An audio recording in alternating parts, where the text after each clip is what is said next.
You're listening to Hurrdat Sports Live. I say they're a hard-nosed program. I believe that's also the way I, play. And I wanted to be part of the culture. I said this a while ago. Really just came from, I seen Jalen Carter, Instagram handle. And I was like, man, that's a solid nickname if you just brand it right and just keep being a great player. So that's what really came to mind.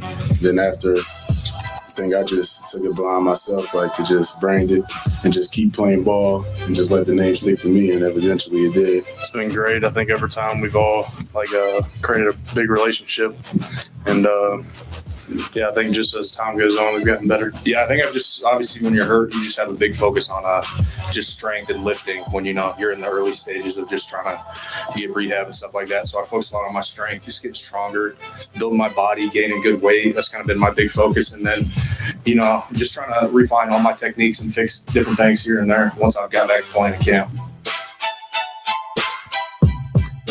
Good morning. Welcome in Hurrdat Sports Live, presented by Next Gen Mayo Medical. That's Austin. I'm Ravi here at Hurrdat Sports HQ.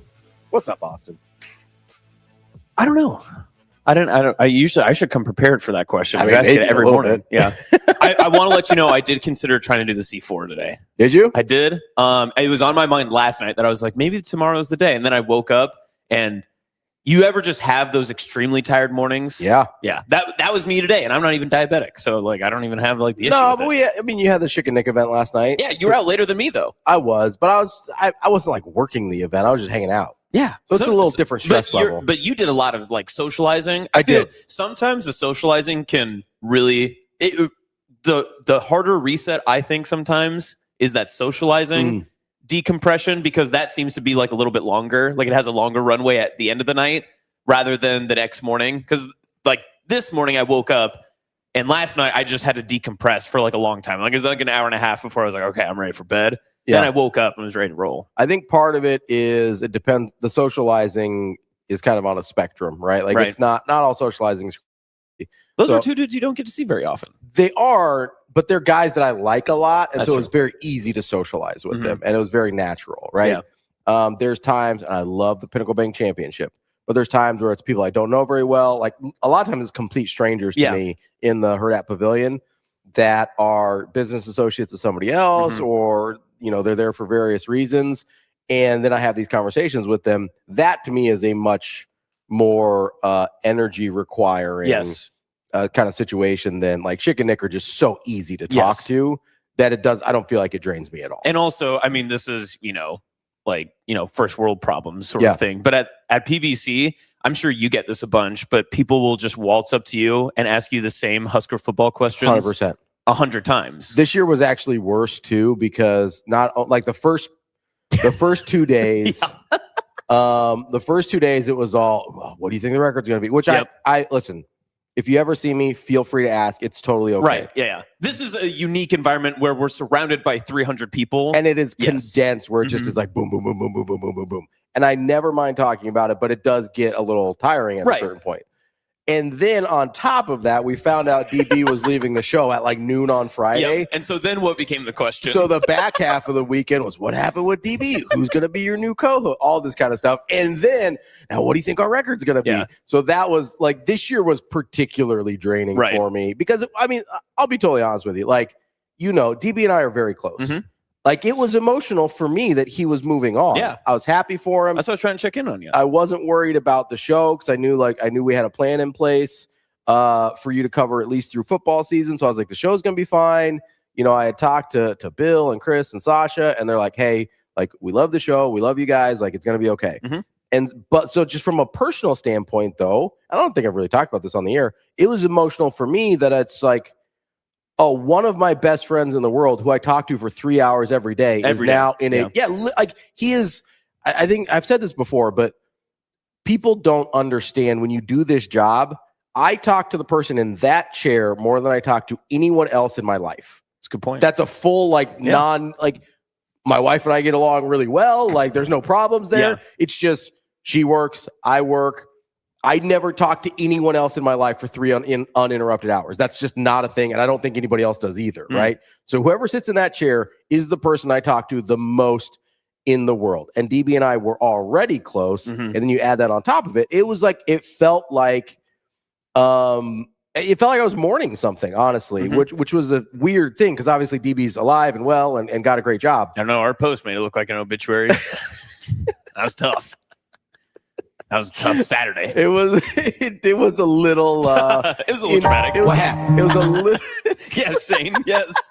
That's exactly what it was. Man, Shane has been on the drops the last couple of days. Well done, Shane. I went back. I watched film last night, getting back from Schick and Nick. That was very funny, Shane. Yeah. The amount of people, and we had a lot of people. I don't know, Shane, if you saw it, but there was a lot of people tweeting at us, just giving you props. Yeah, they falling out of chairs. They're doing a good job. All the drops. Good stuff.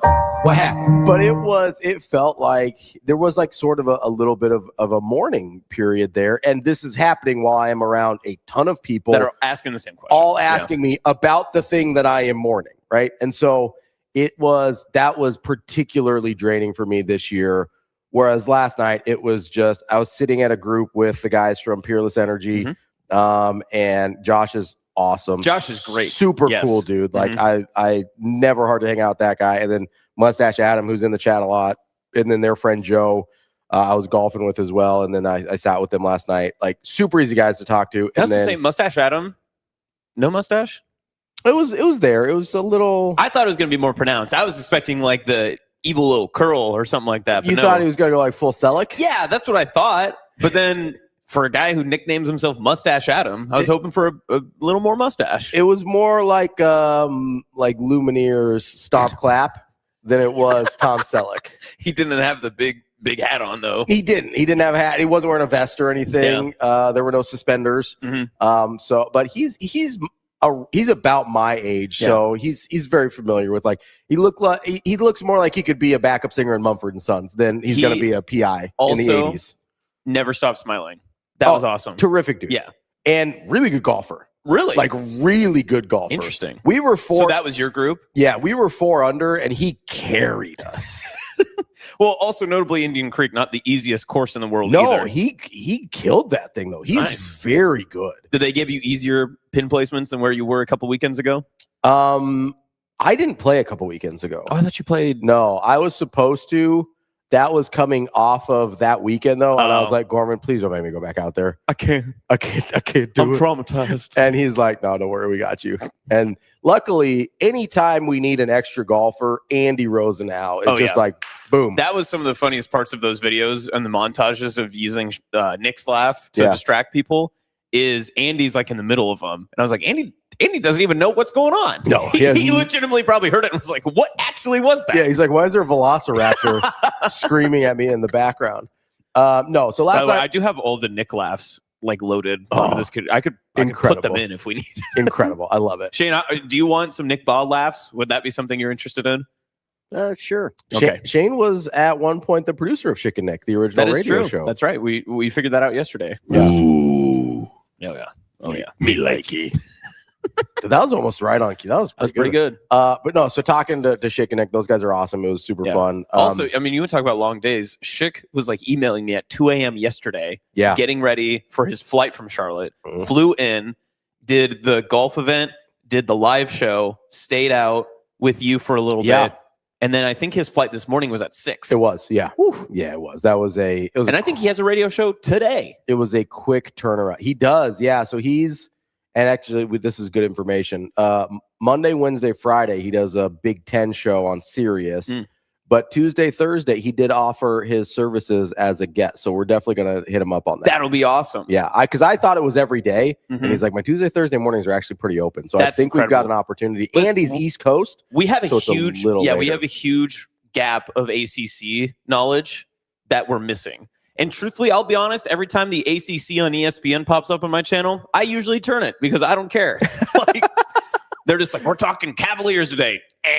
Well, I ain't doing that. And I mean, he can talk things other than the ACC. He is an ACC country, but all things college football, he's great at. So we'll probably talk to Matt. And Nick's a little harder to nail down with his broadcast schedule, but I think we're going to get Nick during college basketball too. So be great. Gosh. Yeah.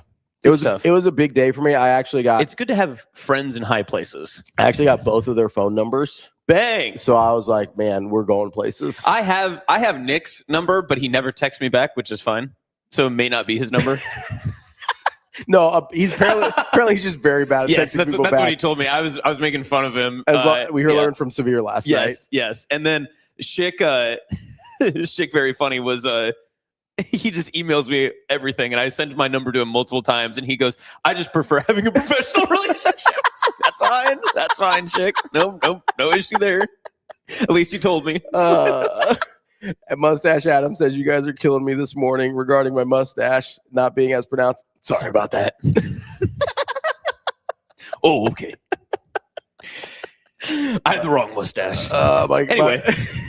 Anywho.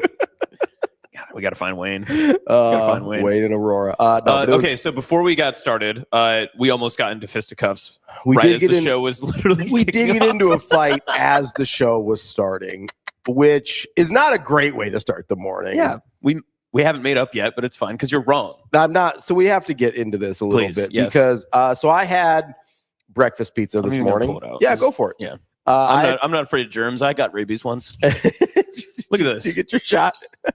This is this man. Can we zoom in on Austin here? No. Okay. Yeah. Whatever. No, do this. I'm not wrong. It's this guy. Who did this? This guy. So this is the remnants of my breakfast pizza. You just left the skeleton of a breakfast pizza, and you don't eat the crust. And I immediately said, "You worked so hard to get to the end." And I said, It's the worst part. Why would I finish there? It's the best part. No, that's not true at all. It's like a free breadstick. The crust at the end of a pizza is, I'm not saying it's bad, but it is by far the worst part of the pizza. I don't think it's the worst part of the pizza. See? False. That's false. That is false. So you like the part of the pizza that has no sauce, no toppings, no cheese the most? If you have good pizza, that can be the best part. You're out of your mind. No, I'm not. You're like Shane over there. You just want bread. That's fine. Listen, I've been poor. Like bread, butter, and college. That's what I'd have for dinner sometimes. All right. That's my slice of pizza right there. I'm for it. That's insane. Listen, I'm not saying the crust is bad. Okay. I'm saying describe to me, give me your best and worst parts of a pizza slice then. I mean, the best part is like probably in the middle where you get like a nice concentration of cheese sauce and crust. Oh, so now you do like crust. Interesting. I never said crust was bad. Crust by itself is the worst part of the pizza. No, that's simply just not true. It's like, simply not true. If you just go get breadsticks then, brother. What are we talking about? Let's differentiate this too, because this is going to get out of control and out of proportion very early. Much like we were talking about the AFC North yesterday, the margins on a pizza slice are very, very similar. They're very controlled, very close. I think like first bite, middle bites, and crust, I think, are all very similar. So I agree there. Pizza in general, good. The first bite of a pizza is the best bite of pizza. I mean, I'm not going to fight you on that. I think sometimes you get a better mix of flavors closer to the middle, but I'm not going to be mad about. No, because I don't want to be attacked on all sides of my mouth when I'm trying to like fight my way through the middle slice of the pizza. You know how you do the fold. You do all that stuff. You prevent that? What? Turn it. I understand, but I'm also listen. You don't have to. I'm a man. All right, I eat my pizza head on. You don't just have to just be like, pizza. Knock it off. No, get shit all over your face. No, you're being a child. You're being a child. No one is turning their pizza to the side. Yes, all the time. No one is doing like geometric, dimensional, like portal, revolutions on this pizza. We're just trying to eat it straight on. Everybody eats pizza straight on. No one's turning the pizza. No, you're insane. Once you take the initial bite. And now you're taking a slice and you are turning it to its side and eating it? Once I have the corners from the initial bite, yeah. No. Because I don't want to get stuff all over my face, and it's really easy to prevent. You just slightly turn the pizza. You don't have to like do geometry. You just literally move your wrist a little. That's all you have to do. No, that's not what you said. You said to turn it to its side. You're eating that thing like on the line. Just turn the corner a little bit so that you have. Listen, you're still gonna get a middle bite that's hitting the sides of your mouth. Yes, you're gonna get sauce in the face. You're insane. So you've got the pizza here, right? And then you take a bite out. So now this is sort of the bite. So you just turn and eat one of these corners. I understand. That's not what you said. It doesn't though. seem That's like not you what understand. You said. No, what you said is I turn the pizza and I eat it off the edge. I do. I turn and I eat. This is the edge now. This is the new edge. That's not what you said. You Now said I you just turned it. You said you were eating on the straight line. Now You I weren't have- eating at the bite mark.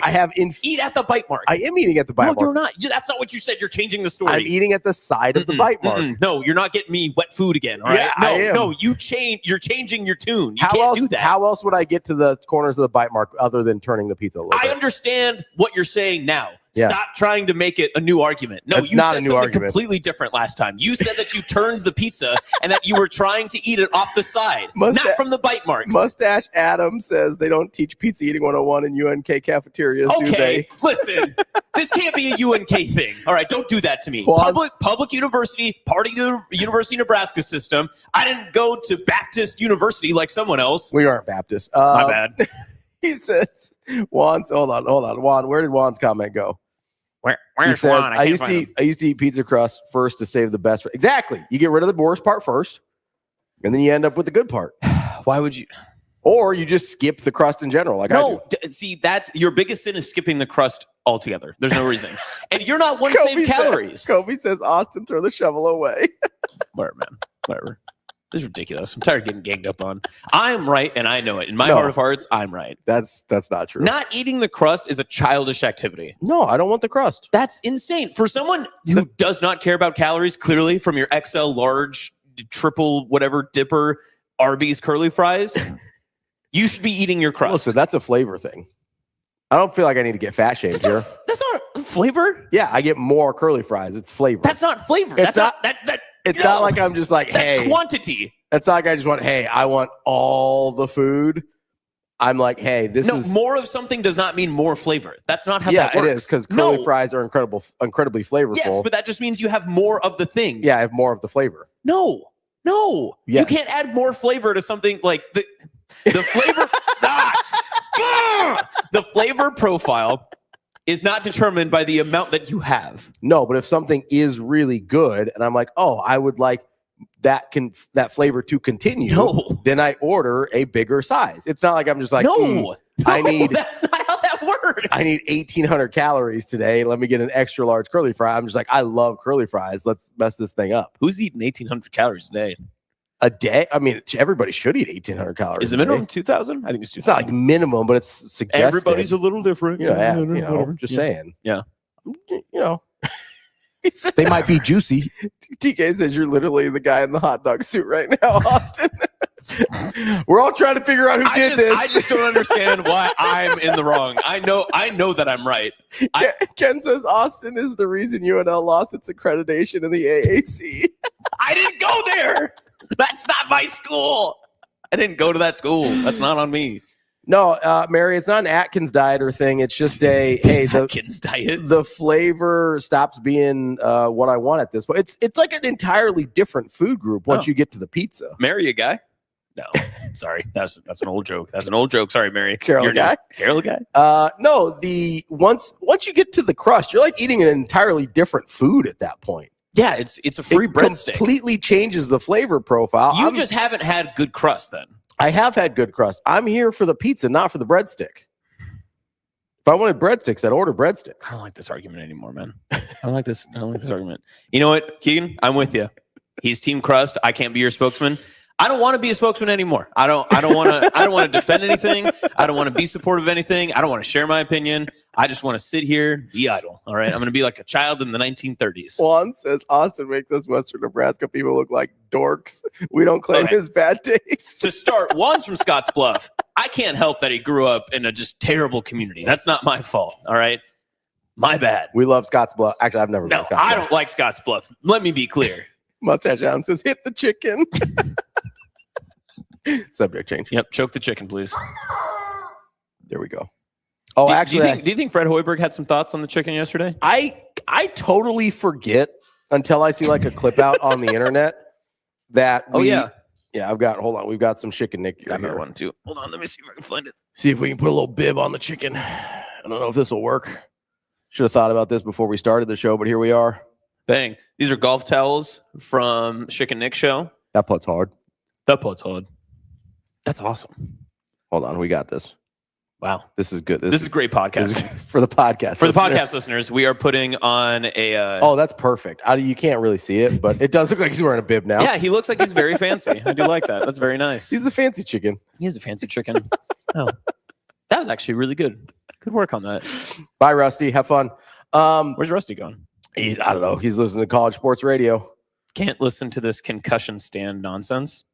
What's a concussion stand? I have no idea. It seems like maybe he had a concussion and had a typo there. What is a concussion stand? Is that just where you like? Is it like a headstand and you like fall down and get a concussion? Is it like where they just like the college campuses where it's that opening weekend and they just have all the vendors out and it's the Oklahoma drill? You just go out there and you're just running into folks. That would be Speaking more of which, that clip I sent you and Rico yesterday. Which of one? The what state was it? Was it Kentucky where they were doing a high school football drill? Oh yeah, that was bad. That was real. I can't bad. believe they put that on the internet. No, I can't believe that either. I thought they were children. Like no, that's a high school. No, that was a varsity high school team. Yeah, when I saw them move, I was like, "What's happening here?" And it's not even like the lowest like class. No, so it's like 4A, 3A, which is like it's a pretty good size. In Kentucky, I think they only go up to 4A in Kentucky. It's tough. Listen, the class ratings in Nebraska have. Do you have it? Do we have it? I'll see if I can. I would like to show it to the fine folks here. Rico, I think I sent it to you. So. Rusty might like this. We can break down some football. Yeah, there you go, Rusty. This was a concussion drill just for you. Nobody gets a concussion moving at that speed. That's probably like true. It's almost impossible to get concussion walking through an Oklahoma drill. It was really bad. It was very bad. I can't wait to break down this drill. This is definitely not what's happening at Nebraska football practices, which we got a glimpse of yesterday. That was kind of nice. TK said, "Are you talking about the Colorado practice videos?" No, we're talking about the speed of the players, not the size. Yes. Oh, dude, the Colorado players are little skinny. baby boy Colorado guys. They're so small. They got to stop putting clips out. It also doesn't help. Like it does not help that they wear the big over helmet things because then it looks like the helmet protector things right. Because it just looks like an episode of Friday Night Tykes where they're like bobbleheads almost. Yeah. They're just like you have these tiny little bodies and their heads are just like it's brutal. It's not good. All right, I'm gonna see if I can find this clip. Kobe, you'll appreciate the clip in a second. It's once we get it, don't worry. Yeah, it's the ultimate tease. It's pretty bad. Where did I send it? I just couldn't believe this was actual high school football. I mean, I've seen a lot of different classes here in Nebraska, some in Iowa, and I think every 6 and 8 man team in this state looks better than that. I don't think that's a stretch. Where did I send that? I have no idea.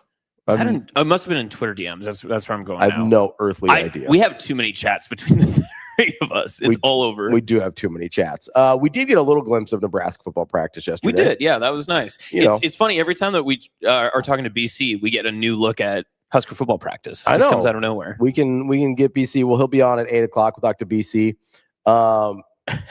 TJ calls it the Don Beebe helmet. Oh yeah, it was in our team's messages. That's quite the reference there, TJ.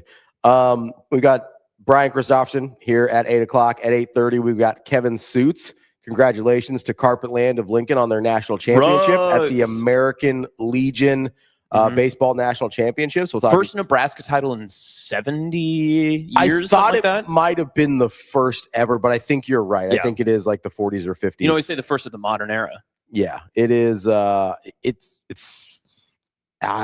it the first post World War II? 43, something like that. I think that's what I saw. Yeah. I don't know. I can double check that. But yeah. So that's congratulations to CarpetLand and Lincoln. That's Lincoln East. It's not a coincidence I'm wearing my Miller North hat today because they were able to win the national championship, but not state. That's okay. Then we've got the new Nebraska football analyst, Jay Moore, will be joining us at 9:00. He was announced yesterday. He is taking DB's place on the radio team with Kyle Crooks and Jessica Cootie, who I'm sure we'll talk to at some point as well about the new season as it comes up. We love talking to Jess and Kyle, so we'll get a hold of them as well. But yeah, that is the lineup for today. Look at that. First half hour. Bang. Not got bad. the lineup in. Man. We're like efficient. How about the Colorado strength coach? Holy bleep. Yeah, they got to stop posting stuff. Yeah. They're just not in a good space. That's where this national conversation around Deion has just turned dramatically. It's weird. Yeah. And like he's getting no credit anymore. And it's just mostly lambasting. Now, I think it's all his own doing, right? Because it's the cease and desist stuff. It's the I think people, maybe nationally, the Coach Prime stuff is just like worn out. People aren't as interested in it anymore. And also, I mean, notably, they're not winning. So that's a big part of it, right? That the national eye doesn't turn to you if you're not winning as many games as they did that second season. Because they went 4 games the first season. Mm-hmm. They did 9. Did 9 the second, Mm-hmm. and then was it I want to 4 say they again won last like year? 3 or 4. Yeah, I don't think. Yeah, it was. So the big question, and I said this at the time, I thought it was a good hire for what Colorado needed at the time, and for where it was 3 last year, and he's got 2 1-8 in conference seasons. By the way, it was in the Big 12. I think it was a good hire for Colorado at the time for where the program was, for what they needed, just in terms of like some positive energy and sort of to be reinvigorated. I also said at the time, I have no idea if Deion can coach football, right? Because at Jackson State, he was able to get, because he's Deion Sanders and because he has incredible relationships with a ton of really good football players that were coming up at the time, whether it's Travis Hunter, whether it's his kid, like he had really good relationships with a lot of these kids from his time back in like doing, I think, training academies in Texas, all sorts of stuff, right? And so he was just able to get better players than everybody else at that level. My biggest question was, I have no idea if this guy can actually coach football. And once Travis Hunter and Shedeur left, it seems like maybe the answer is no. And it seems like he's also sort of run out of the connections, the main connections that he had to some of the high-profile high school talent, because he's now been out of that game for 6 years. Well, remember, he doesn't travel for recruitment. Yeah, everybody comes to him. A lot of times he'll offer on transfer portal and stuff like that with just sight unseen. But it's been 6 years now since he's been coaching college. He started at Jackson State in the the COVID year, where I think they played, since I think they were FCS. In that year, they played part of their season in the spring, like some of those teams did. It was, it's been a long time since he's been involved with these kids that are now coming up through the college ranks. And I don't think that he's got those connections anymore.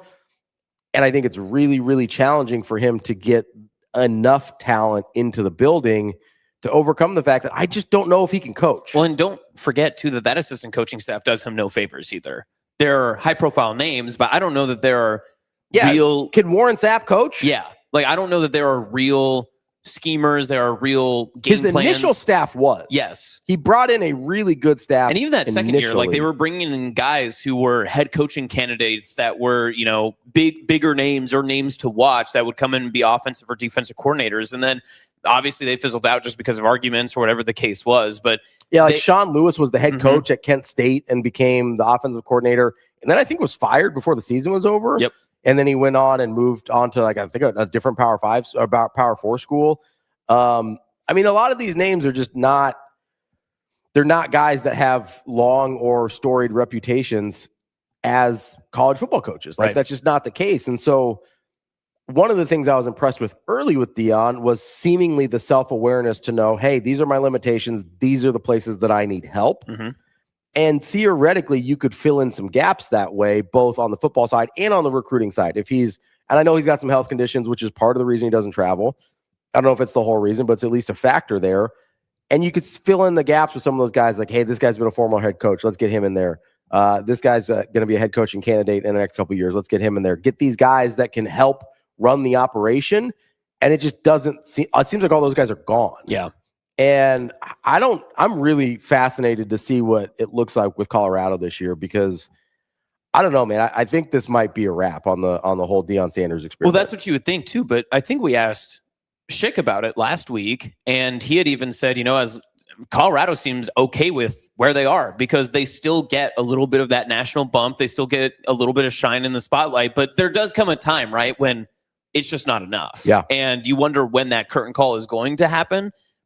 I don't know, because sometimes the Coach Prime shine might last and linger a little bit longer than anybody else's. I mean, truthfully, what college football head coach could suffer through the back-to-back seasons that Prime has done, or I guess really the collective of seasons that he's had, and maybe not have the I ire don't turn. even know that he's on the hot seat. No, I don't Like locally. I would say locally, probably not. Yeah. But like nationally, I think a lot of people, and I've seen it on lists before, like you see Bleacher Report or ESPN or some of those other like major conglomerates would write in and say, oh, like one to watch, Coach Prime, Deion Sanders in Colorado. I don't think that that's the case. I think that they are comfortable with where they're at. And maybe it's partly a two-way question, right? Like one, it's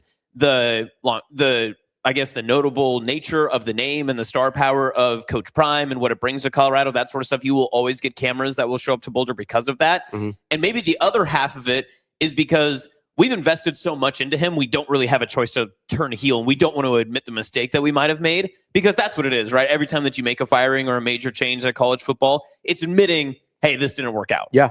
CFB professor, our guy, Adam McClintock, says, Ravi, the answer is no. The question is, can his assistants coach football? And that, I guess, we have to see this version of that, which I don't, with the new guys that he's brought in. I think the offensive coordinators from Sacramento State, where I think they were pretty good in terms of their offense. I don't know that their record was particularly good. Mm-hmm. So we'll see if that turns around. But it is fascinating, the national discourse around Deion versus what seems to be local discourse. And to your point, I haven't seen his name on it. Like Mike Norvell's name is on those lists, and rightfully so, right? Mm-hmm. Back-to-back really rough seasons. Kalen DeBoer's name is on those lists. Yep. And I don't know if rightfully so, but understandably so, considering what Alabama is and what they want to be. There's a bunch of Luke Fickell's name is on every one of those lists. Yep. And again, rightfully so. Fickell, again, famously in the same class of hires that Deion and Matt Rule were. Mm-hmm. And I think part of I specifically remember after Nebraska lost to Colorado that first year, people asking me, well, why couldn't Nebraska have hired Deion? Right. Why couldn't Nebraska turn it around this quick? Now, famously, they did lose, I believe, 9 of their last 10 games in that season, or 8 of their last 9. Something like that, yeah. They lost to a terrible Stanford team. Mm-hmm. Like they were, the rest of that season, they were very bad, but they beat Nebraska's head in a little bit. I mean, there's like 36-14, more than a little bit. They beat Nebraska's head in. And like the early returns, I do think sort of skewed people, because they beat TCU and Nebraska right out of the gate. Yep. And then the season just sort of disintegrated at that point, but then they were really good in year 2. And so I think the optics of the situation have sort of helped him a little bit. And then last year it's like, well, they lost Shador and the Heisman Trophy winner and Travis Hunter.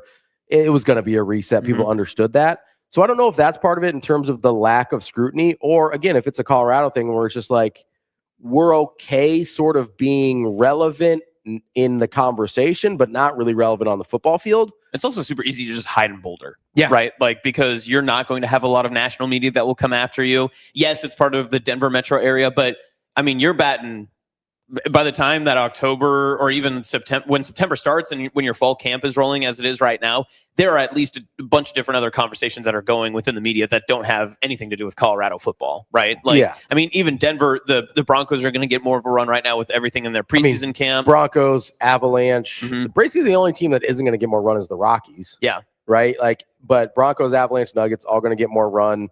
I don't know that Colorado's sort of strange. I don't know that that's a place that college sports matters that much. No, it sort of feels like the Northeast in that sense, where that's a good example. There's just like Boston College could be as good as possible. That's exactly what I was thinking of, yeah. And it just doesn't matter, mm-hmm. right? Like you have Matt Ryan, they got to number 2 in the country. It's like 07, right? And it's the Patriots were going undefeated that year. Just nobody cared. Yep. Right? Like nobody cares about Boston College. Nobody cares about. I remember talking at a previous company I worked at. We had some salesmen from the Northeast that came in for like a training event, and so they're like, "Hey, what are you guys kind of into around here?" And so I was talking, Nebraska football. We're big college football fans, stuff like that. And he's like, "Oh yeah, we just don't do college sports up there." Yeah, it's not a big deal. Even UConn, to a certain extent, in basketball, where they are one of the best programs in the country by far. They have a very interesting head coach in terms of personality and profile and things like that, like really, really successful and interesting characters. And I think they're a bigger deal nationally than they are locally. 100%. Like, I just do not think people care about college sports in the Northeast. And it seems like Colorado's pretty similar. And Derek brings up a good point. He goes, I just don't know if they can afford to even fire him, because that's a big thing with Colorado too, is they don't have any money. Well, and then that's the other part too. If you're Colorado, or at least they haven't in the last few years. I mean, the Maybe longer it's you wait changed it now. out, I mean, really, what difference does it make, right, to them? Because if you're not going to prioritize that, hey, college football is like very, very important to our program, to our brand, to our university, we just ride this out, and then we'll catch a little bit of flack whenever this contract resigns, whatever. We pay him the money that we've signed him for, that sort of thing, and then we just move on after that if that's where they're comfortable in heading. Or maybe they're just waiting out Deion at this point. I'll say, do you think they're just waiting on him to quit? Kind of, yeah. Because between the health issues, not to be like dark or anything like that, but I mean, with every new health issue, every offseason, he's had something significant come up, and I wonder if they're just like, at some point, this is going to be too much, and he will prioritize his health, or something else will happen, and this will naturally subside rather than us having to make a decision on it. And again, like if you're Colorado and you can void all that money and you don't have to worry about paying out someone. Yeah, if he resigns or retires, then you have to worry about it. And you probably, I mean, the longer you kind of wait it out and kind of get the money figured out from switching back conferences and things like that, like maybe that's worth it to them. I will say, just kind of looking real quickly here at their records, I believe they have not had back-to-back winning seasons since 2004, 2005. That's a long time. And they were 7-5 back-to-back years. I believe that's, if I'm seeing this correctly, that was the 2 last years under Gary Barnett. And I believe he got fired for it. Wow. And then you kick off the Dan Hawkins era, which was a disaster, into John Embry, which I totally forgot existed. Cultural professor says Jonathan Smith would be a huge upgrade in Boulder. I would agree. I think Jonathan Smith's a good coach. Yeah. I think they downgraded at Michigan State from Jonathan Smith to Pat Fitzgerald, but I famously am not a Pat Fitzgerald guy. I asked this one of the first shows we ever did, and this was in the 2024 fall, going into the season that Ohio State ended up winning the national championship. Okay. You might remember this. So that's Rule's second year? Yes, yeah. Okay. Deion and Rule and Pickle, that whole class. That would have been, I remember talking to you about the trickle effect if Ryan Day was fired at Ohio State. Oh, sure. And how the coaching tree may fall from there, because Marcus Freeman could have potentially moved to Ohio State. That opens up Notre Dame, like all the other stuff too. Kind of like when we saw... which one was it? I think it was... Well, when Brian Kelly got fired, I mean, that kind of... Well, he didn't get fired. He moved to LSU. Or you mean this year? I mean, when he was fired from LSU. From LSU. Yes. Oh, I thought you were talking about there was going to be like more of that trickle effect from there, but it really didn't end up being too significant. Yeah, there was I'm trying to think. It was in the Lincoln Riley class, but it wasn't Lincoln Riley, where somebody moved in it. Anyway, it doesn't matter. Right. But to make this part of the Colorado conversation, Colorado's not a factor in that at all, right? Like they can't, if Deion is removed, retires, whatever, that doesn't affect any of the national conversation. No. I don't know, of the hot seat coaches, is Florida State a player that could make like a landslide move that the whole college football paradigm shifts a little bit? I don't think so. I don't think that there's active head coaches at major college programs that would jump from where they are right now. And I'm talking like the upper tier, right? Because that's where Florida State sees itself. That's where they want to be. Yes. Could Florida State poach an active coach who's at a good program right now that's contending or on that next level? Like, if I don't think this wouldn't happen, but like, would Joey McGuire want to go to Florida State? He wouldn't specifically because he's a very Texas guy, but that's that the level of program. Yeah, that's where I'm looking at. So also, I gotta be honest, Joey McGuire would struggle at Florida State with the, I think, lack of resources. And not that they don't have any, but it's very different than Texas Tech. Florida State's a super weird job because they have really, really high expectations. They've won national championships, two. You know better than me. 2 since 99, 3 overall. And they have like a weirdly lack of support institutionally. Like there's been a lot historically. I don't know if the current administration is a little bit better, but they've had a really, like, that's part of the reason Jimbo left for Texas A&M. Right. Is he was fighting tooth and nail for facilities and resources and support and things like that. And also Jimbo's really hard to work with, as we learned. But some of his complaints were very valid. Yeah. Right. For whatever reason, there's a disconnect between the kind of the institution of Florida State and the fan base and football team in Florida State of who they think they are. And I don't know if it is a alumni support thing. They just don't have the resources and financial support that other people do or what. Although, you would think with some of the transfer classes that Mike Norvell's brought in, pretty high profile transfer classes, that they're putting in a decent amount of money for that. Haven't really worked, but they are putting a decent amount of money in for that. But that's a super strange program because I don't think they're as I think Doak Campbell needs like a pretty big, massive makeover. I don't know if they're in the process of that or if they're trying to raise money for it. But it is not a job that, for what they consider themselves, that you look at and go, oh, they've got everything in a row. They're ready to go. It's a job where, and look at historically who they've hired. Mike Norvell comes from Memphis. Okay. Willie Taggart Came from Oregon, but he was only there for 1 year, and everybody was like, really? Like it was, and I don't think Oregon was sad to lose him. Well, and Taggart came from South Florida, but it came after the Helfrich fire, right? Yeah. Is that right? So again, like this is a different Oregon than we're talking about. Yeah. And then they were much happier with Mario Cristobal. But I also would have thought that outside of Miami being Cristobal having a connection there, that Miami wouldn't have been able to steal a head coach from Oregon either. But that, there's some outside factors. So does this coaching trickle effect that we're talking about, right? Then real quick, Jimbo was an assistant coach and had never head coached before in his life when they hired him. Right. And those are the only coaches since Bobby Bowden. But he was the heir apparent, right? Yeah, like he was the head coach in waiting, right. and they they pushed Bobby Bowden out in order to keep him there without him moving on to a different job. That's right. I forgot about that.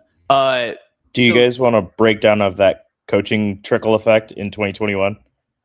Oh, yes. Do you have it? Yes. I have like all the moves that were made.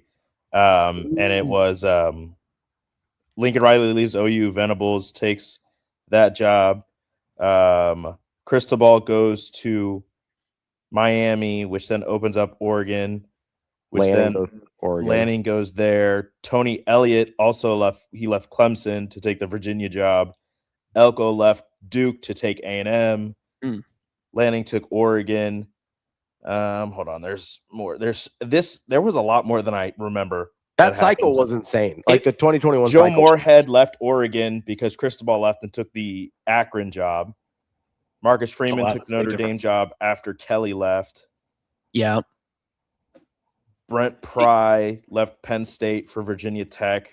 See, the only difference with this cycle that you're talking about is it's a lot of what we call now notable head coaches and names, but it was coordinators that were moving on. Yeah, they were right? one-offs at the time. And so, yes, they were big names. Yes, it was like it was important, but I think there is something to say about I don't think it will happen this year. I think that the real rupture point would have been 2024 of head coaches moving to different programs. And so that's why I think if it were to happen this upcoming season, it has to start with Alabama. If DeBoer gets canned, that trickle effect, I think, runs deep because Alabama's not going to hire a coordinator, I don't think. I think they're going to hire an active head coach and someone that would do. And then it would be interesting to see how that plays out from there. But I just don't see the volatility like we saw from a year ago or from 2 years ago. You know what's funny, though, about that is one of the best hires that's been made, I mean, in the last however many years, pick whatever time frame, I don't think it changes, was Kirby Smart to Georgia, a place that I think people would have looked at and said, they're probably not going to hire. They're probably going to hire a sitting head coach.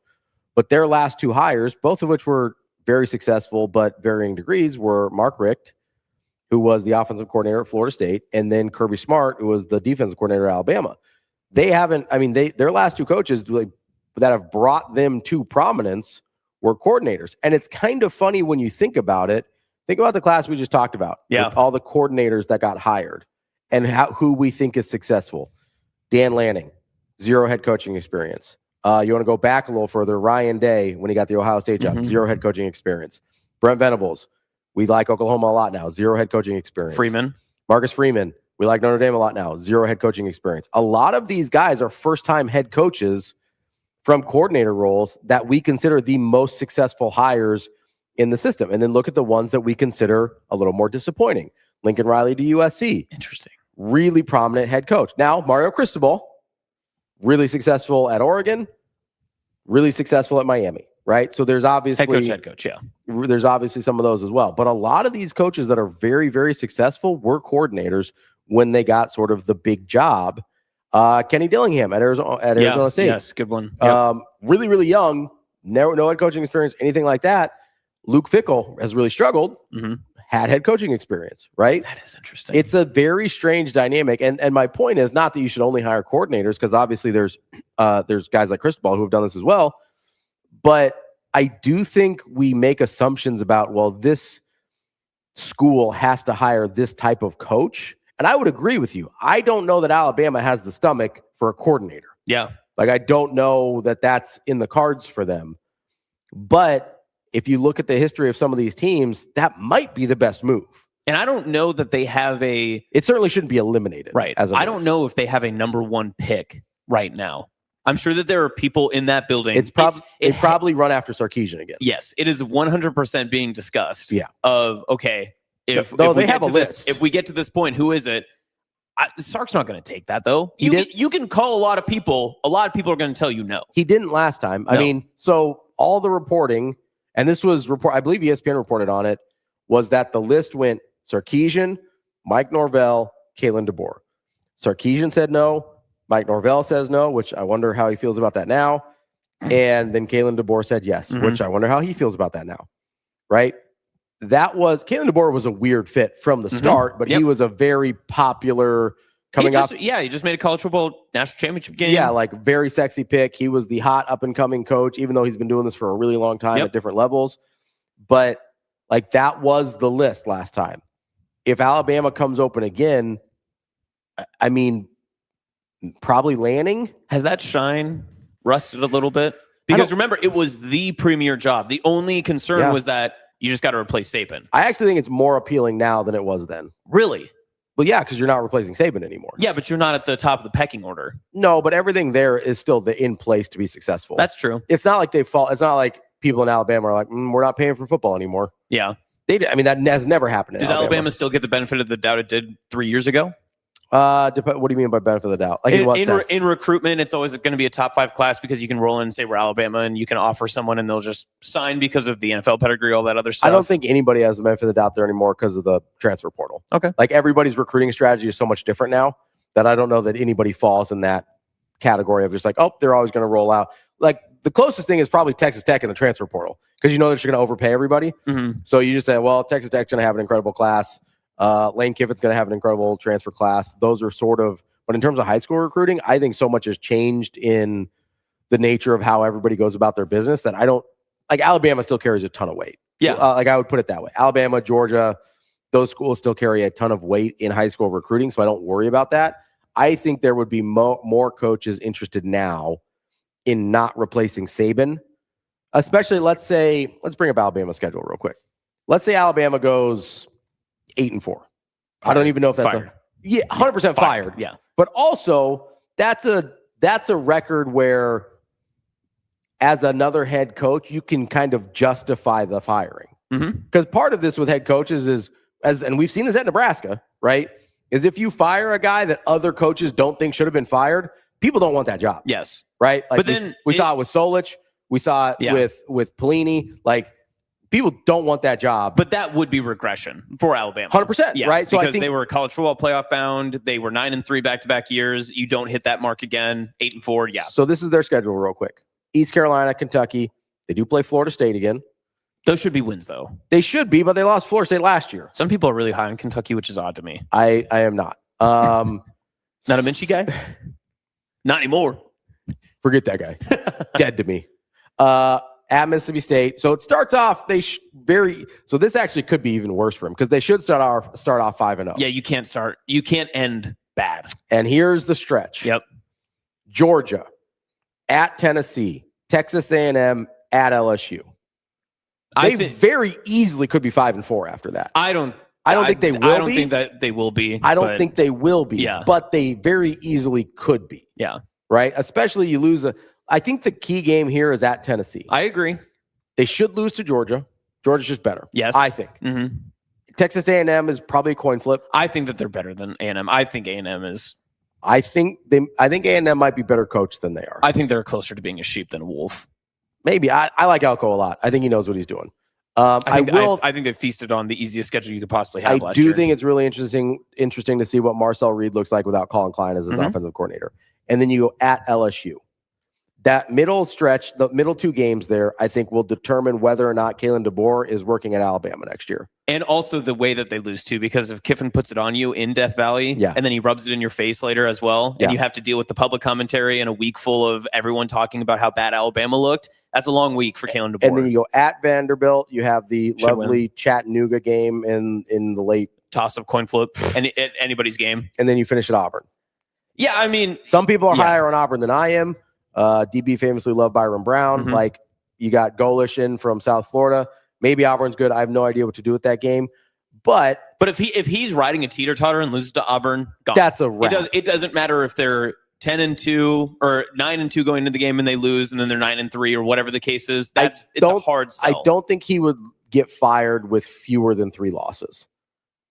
But if Auburn is, I was saying he's going in 9-2 and then takes. But if Auburn is the 3rd loss, that's a wrap. That's a hard sell for the long offseason ahead, because then you are not in an SEC championship game. You are likely not in the college football playoff. And the last thing that people will talk about you from your last game in November until you play a game in likely early January is going to be your hot seat, where you stand, and obviously the Iron Bowl loss. It would never go away. But let's say they lose. Let's say they go. I think 8-4 is on the table here. That's probably on the lower end of what I would expect, but it's on the table. Let's say they go 8-4.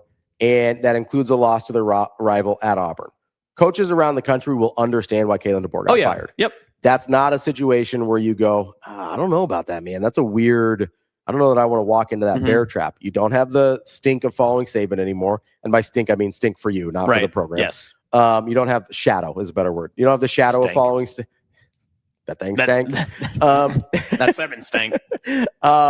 You don't have the shadow of following Saban anymore, and you have a justifiable firing. I think the coaching, I think they would have. It's easier to bring in a coach to convince them to come in. Yeah, I think they would have a lot of opportunities to hire not any coach they want, but pretty close. Like, they would have basically their pick of the litter in terms of who they wanted as the head football coach. And it would be super interesting to see who I think Sark would, depending on what Texas does this year, maybe Sark accepts like a floating device if it's not peachy. But then that's the other part of it too, is that if it's not a great season in Texas, you can't hire Sark, right? Like, Sark can't go 8-4. You fire DeBoer for getting 8-4, and then you hire Sark. Like, that's just, that transgression doesn't make any sense.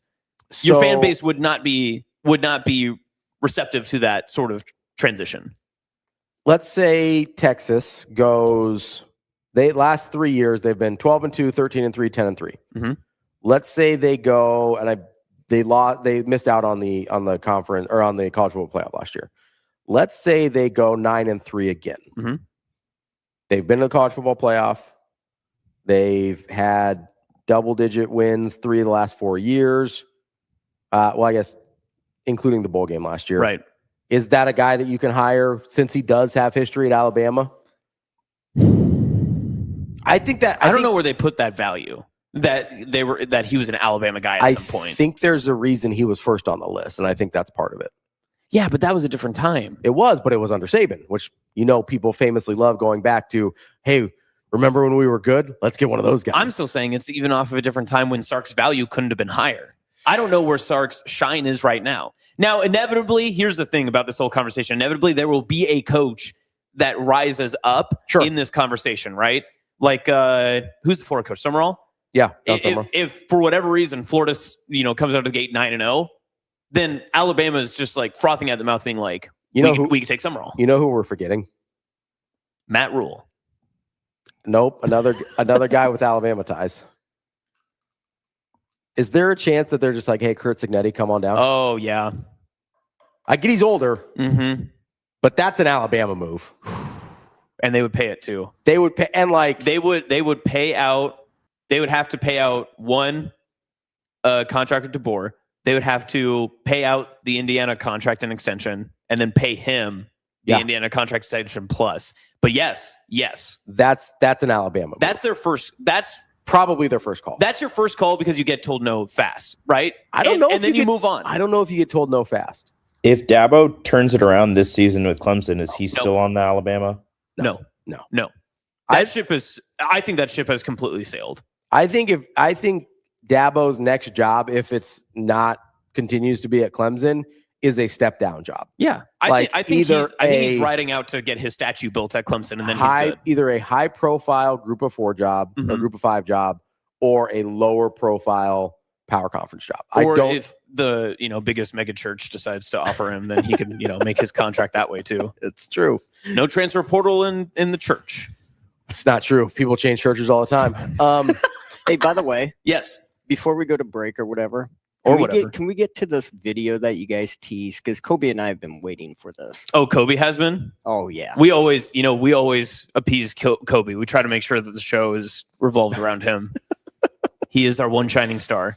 I'm just saying real quick before we get to this thing, I do think, like, from a Cignetti standpoint, I don't think it's an immediate no, because, like, think about the way he's wired.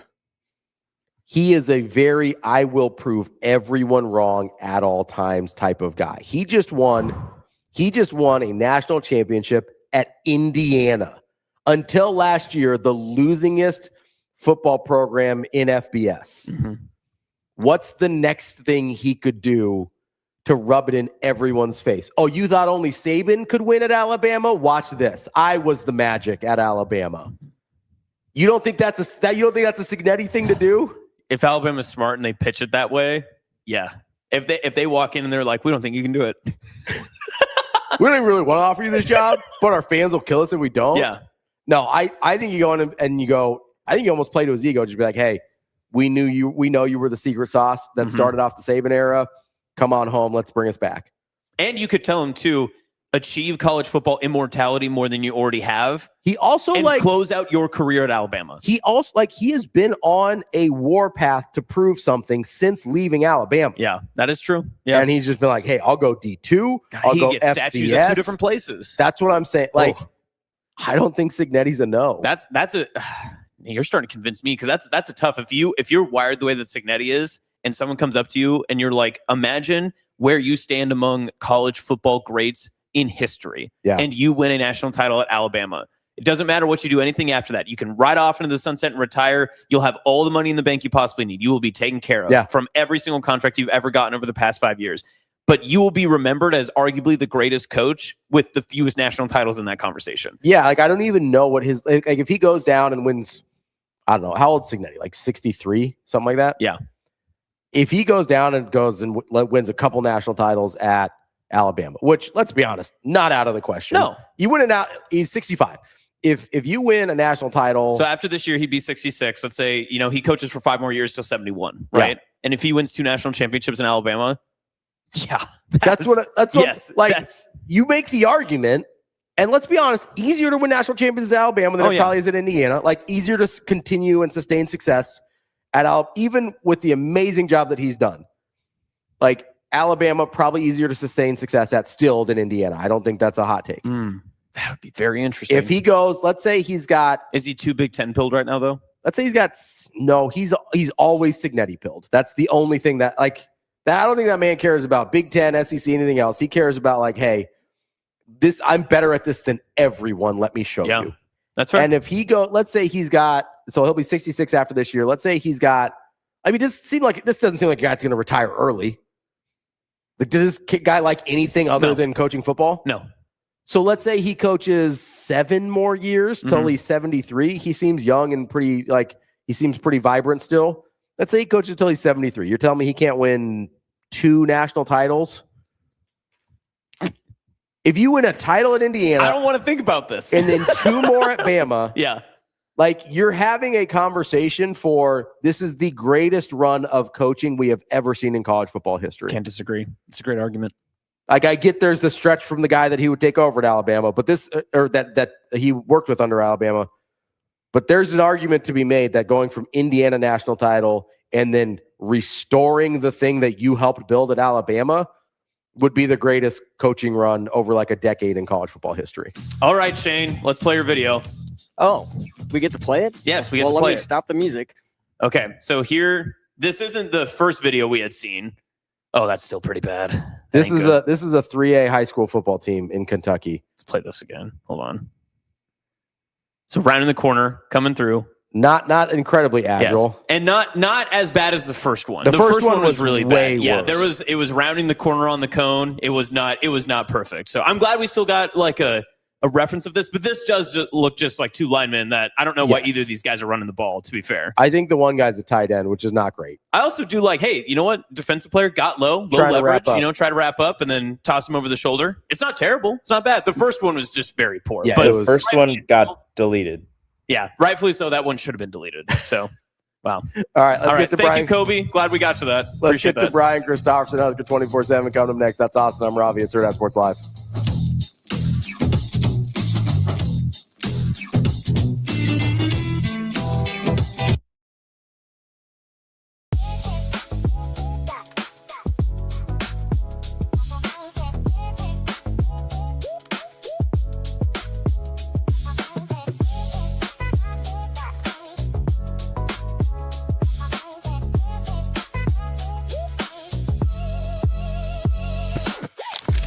He doesn't look like a freshman to me. I mean, he was nervous in the spring because he just got here. He was anxious. He was nervous. He settled in over the summer and just does not look like a freshman to me. I mean, he's 6'2", 210. He runs fast, has breakaway speed, has good ball skills, doing a solid job in protection. So, encouraged with where he's at. I mean, he's going to play, so we'll all see it here in a few weeks.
You're listening to Hurrdat Sports Live. Nah, I definitely would say it's a direct correlation to what you do in the weight room. All those, the lifts you do. There also, your grip has to be strong, but there's things you can do in the weight room to work on your grip strength as well. And then the placement is really huge because you got to be able to grab cloth, and it's a fight day in, play out. For the offensive line, being taught the same thing, to get their hands inside and be tight with it. But all those coaching points as far as having the elbows no tight with your thumbs up and trying to make sure you land and locate them, it's a race every day between you and a good offensive line to do that. And that's what's helped us as well. Like in the spring I talked about it, but we battle against a good offensive line. So, if you miss with them, you're going to be at a disadvantageous situation. So you got to rebite them and go from there. Welcome back, Hurrdat Sports Live, presented by Next Gen Mail Medical. That's Austin. I'm Ravi here at Hurrdat Sports HQ. We are joined now by Brian Christopherson, Husker 24/7 BC. What's going on, buddy? How are we? I'm doing well. How are you guys? Doing good, BC. Doing good. Can't complain. How was getting that first look at Nebraska football's maybe more defensive practice? It was kind of hard to say what the different tenor was of this practice and media availability than what we saw last week. Did you get a different view of it? A little bit, Austin. I liked it was a really good drill, where you got a little one-on-one action between O-line and D-line, the running back having to read that block, sort of decide if he's going inside or outside of it. And then Tyler Yelk sitting with his safeties about, 15 yards back. sort of their role to obviously time it right and fit it well, something Nebraska did not do a season ago. It was the perfect drill, I thought, for a media guy to watch, because you got 3 phases of it. You got to hear EJ Barthel coaching his guys about if he liked how they put their foot in the ground and how they cut and sort of worked off of it. You obviously saw the who was standing a guy up on his block and who wasn't, and then the safety help. So that part was really interesting to me. I kind of ventured over by the wide receivers as well. And this is not a surprise name at this point. It's been one of the names of the first week and a half of fall camp. But Quinn Clark, just like even in indie drills, feels like a guy who's just walking taller to me. And he was already 6'5", so that's tall.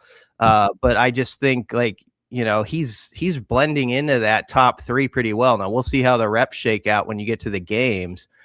But you can sometimes you see it in a guy, like even in a practice setting like that, where he just looks different. He's a little quicker with everything, and he knows he can do it now. He's not wondering. And so those were some things that stood out to me. And I mean, the same thought I had a week ago. This doesn't mean they're going to tear it up or win more games in the fall. We'll see how it translates. I understand why Matt Rule, before we went out there the first time a week ago, said you're going to see a good looking football team. And you've heard a lot about Corey Campbell and Kristen Coggan in like every interview from everybody.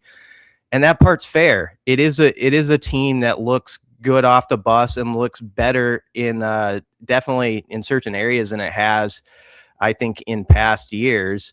So we'll see where that carries it. Like, I know people sometimes roll their eyes. They say, I hear bigger, faster, stronger every offseason.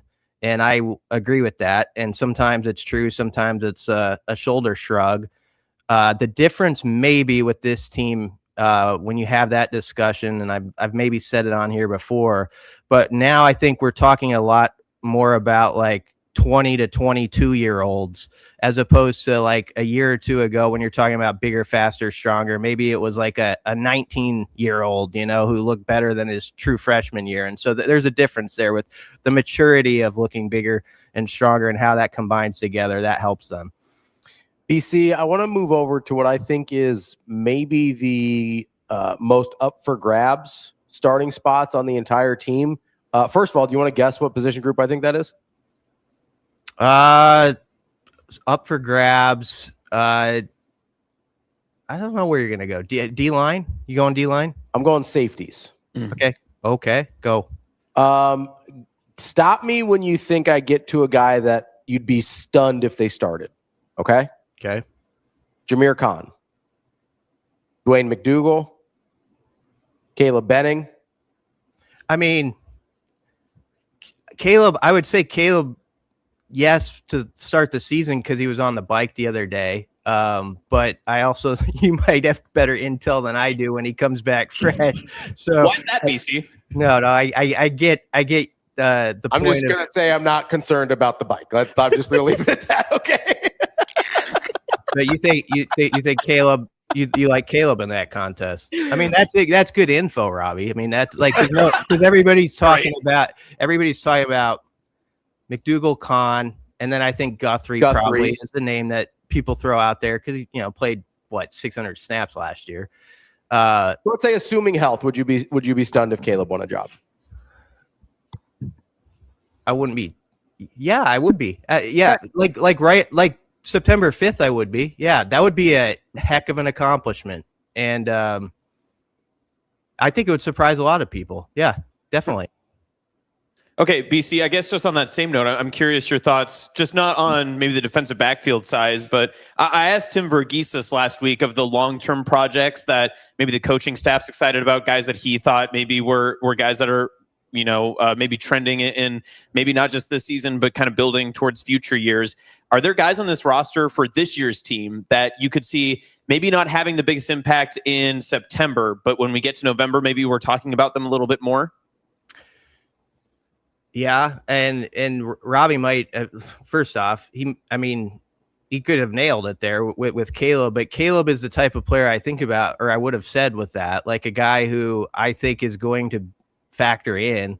I'm just not sure yet who's that first guy up, September 5th against Ohio, to that question. So, yesterday I think you heard a name. I don't know if he's ready to be in the top 8 or not, but keep an eye on Gibson Pyle, because he's come up a couple times. Yeah, well, G brought him up yesterday, but as more than just like, oh, he's a young guy that looks all right. Like, the reason he interests me is a year ago at Big Ten Media Days, I can't remember the lineman that was there, but whoever it was like, Gibson Pyle is coming. Like, he's going to be pretty good.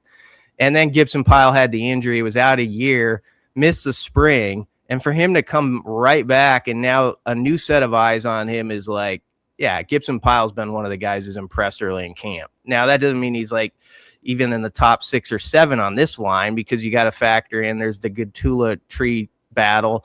There's Tyler Kanak, so he could be 8, 9, but he'd be a guy that I would keep an eye on.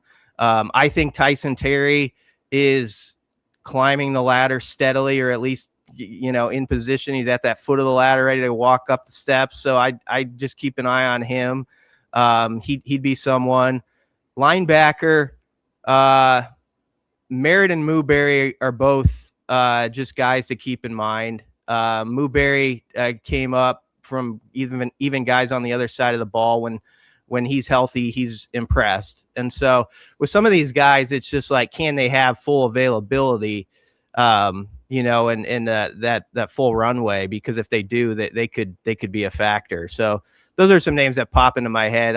That's off the cuff, of course. So I'm leaving off someone, but that's what comes to mind. I think we fast forward a little bit with this guy, and we talked about him earlier, but doesn't Quinn Clark fall in that category too, of a guy like, he's now further along in the project, but like, that's a guy that, I mean, in terms of recruiting services, offers, all things like that, did not think much of him when he got on campus at Nebraska. Yeah, he would definitely be a case where when they took him, some would call it a flyer or whatever. It's like, legacy guy who's running a 4.7. How's that going to work out?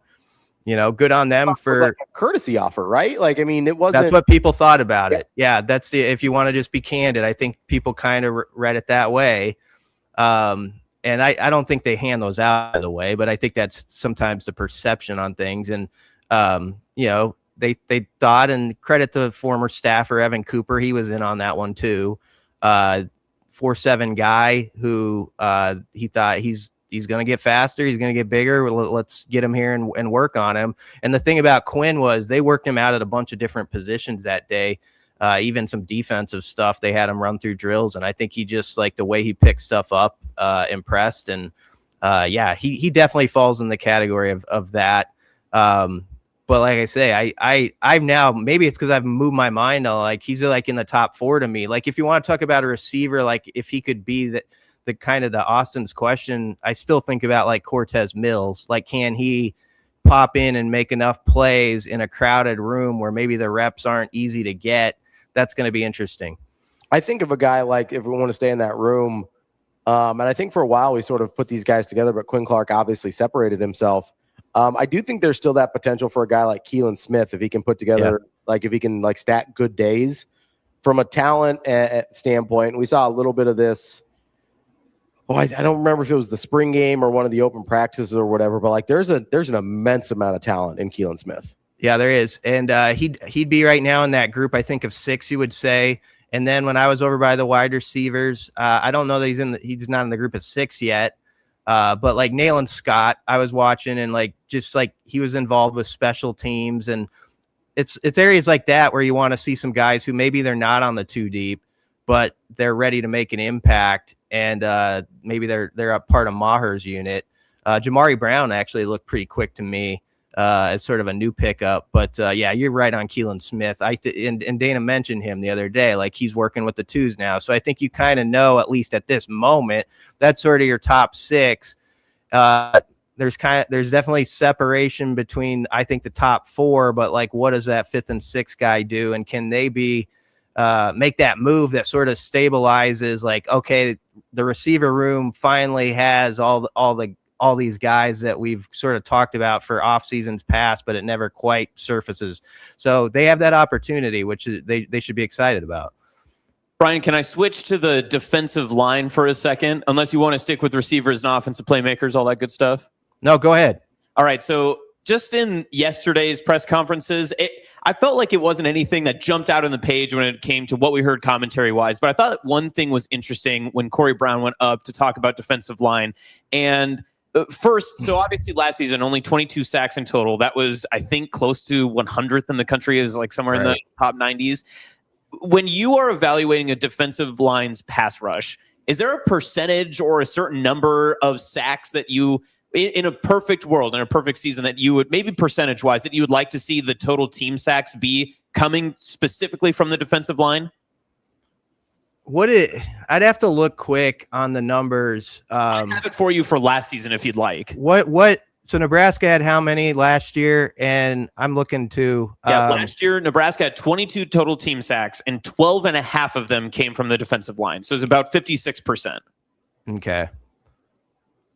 Yeah, I'd love to see that percentage. I don't know what the number you give on that. I'd have to look more at the numbers. But as a whole, first off, because that's where my brain went first, it's like I want to see that thing get into the 30s. You know, like if you look at the sack totals from last season in top ranked teams in sacks, you needed to have at least 31 sacks to be top 35 last year. And if you wanted to be top 25, you needed 34 sacks. And so I don't think it's always about that number. This is going to be an old reference that a lot of people won't remember, but there's a former coach, Phil Almazian, who was on a staff here, a secondary coach, and he said at a Big Red Breakfast, sacks are overrated one time. And it became like the discussion point for the week around here. And I understood his point, though. Because it's not always just about that number. It's about pressure. It's about just when a defensive front beyond the numbers is just a havoc-wreaking group that is in a quarterback's head, and they set the tone early in games and then they finish games. And so more than the numbers, that's like what I want to see. Like I want to see it where you feel like in the second quarter of games, more than several times this year, they've got a QB a little rattled. They've got him thinking like someone's coming quicker than he maybe is. If you want the one example from last year when they did that, and it wasn't just, I feel like that was the game, like the best game for maybe Javen Wright and some guys that weren't D-line, but Michigan State, Michigan State scored 27 points, but you guys remember like Aiden Childs threw like 2 terrible picks.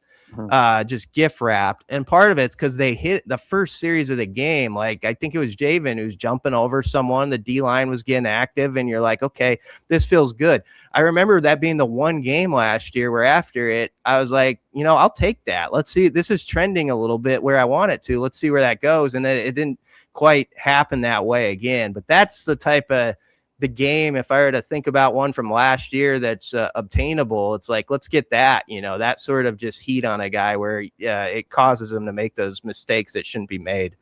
Yeah, there were basically 2 games over the last 2 years. One is that Michigan State game. The other one is the Colorado game at home. Right. Where Stewart just felt like he was running for his life the entire game, right? And so to your point, and I don't, off the top of my head, I don't know what the sack numbers were on either of those games, but to Phil Almazian's point, sometimes it's about the pressure, like QB pressure is not the sacks, right? Staying on the defensive line for a second here, I kind of want to. I like looking at personnel stuff. Just I'm fascinated by it because I do think some of these things are way more wide open at this point in the process than we think, especially on the defensive side of the ball, where you've got new D-line coaches looking at with new eyes at the group. You've got new defensive coordinator obviously looking with new eyes at the group.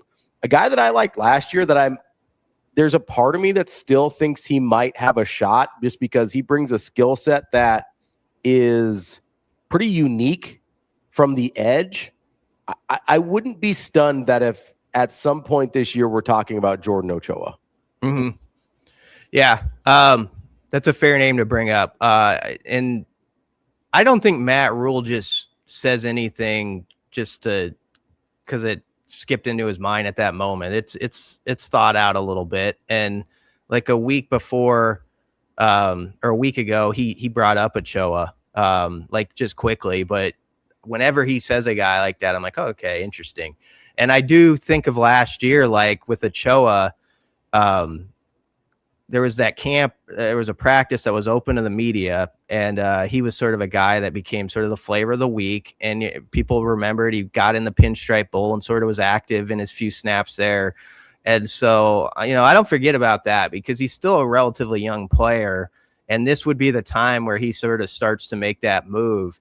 And with what you're saying, Ravi, I would say, like, I've thought about that, like, end or edge spot, and you kind of know the main names we always talk about, but there is like room for like him or a McGahee or whomever it may be to like sort of like, okay, we're deep here. It's sort of like how we were talking about the wide receivers with like a Mills and a Keelan Smith. Like they have that chance to do that in that room. It's someone like Ochoa who can do that in the defensive end room. And so he's got the tools. Like he was a guy that I thought was sort of a steal the way he came to Nebraska in the recruiting process, and not a name to skip over. I think you're smart in that one, at least to throw it out there, and let's see where it goes. I will say that I think, not to make this a compliment fest here, Willis McGahee's a good name to bring up as well. I think that's a guy that I'm really interested in the fact that he stayed here. You remember at the end of last year, I think everybody just assumed he was leaving because he didn't have the second year that people assumed that he was going to. And the fact that he stayed, chose to stay, I think is really interesting in terms of his temperament. And I'll be honest, what I'm looking for a lot on a defensive line is temperament, right? There's certain guys that, like, yeah, a lot of these guys physically at least meet minimum qualification benchmarks, right, in terms of athleticism. Although that's part of the reason I bring up Ochoa is I think he's unusually twitchy for that room. But McGahee's a guy where I go, hey, like this guy has made some choices to be here that I'm really interested to see how that plays out.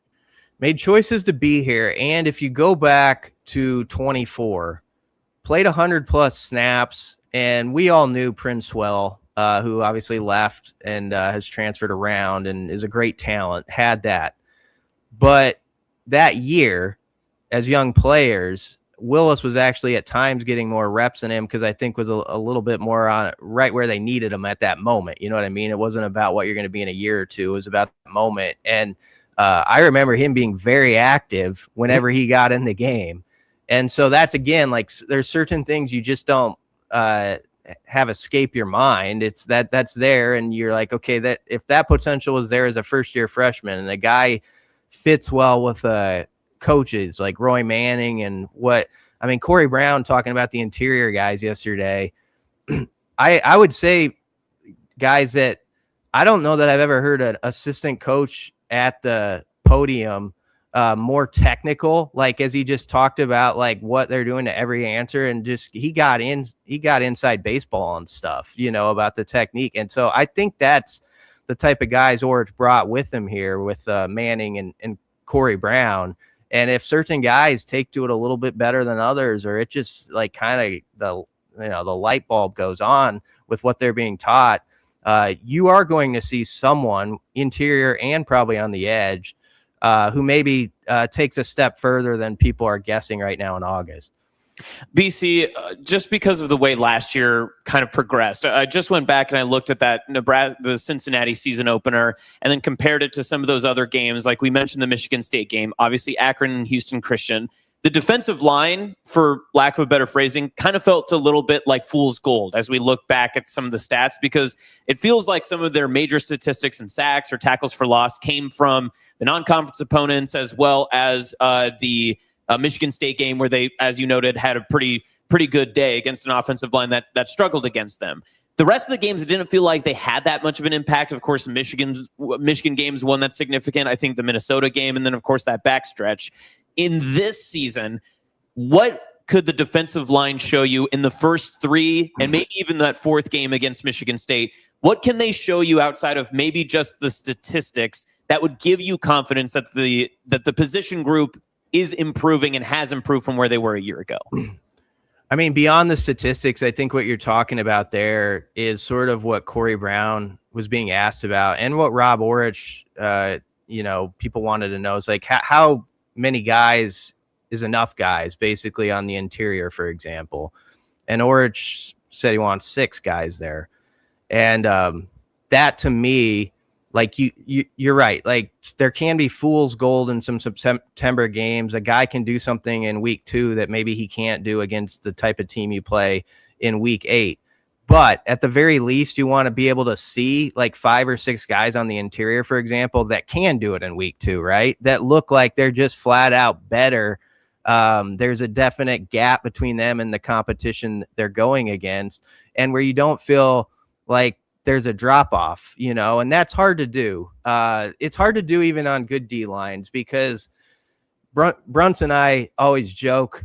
The year Nebraska went out to Columbus and played Ohio State a couple seasons ago and could have won the game, Nebraska's D line mostly dominated. They had a great day. It was Ty and Nash and Jamari and MJ Sherman all had good days at the same time.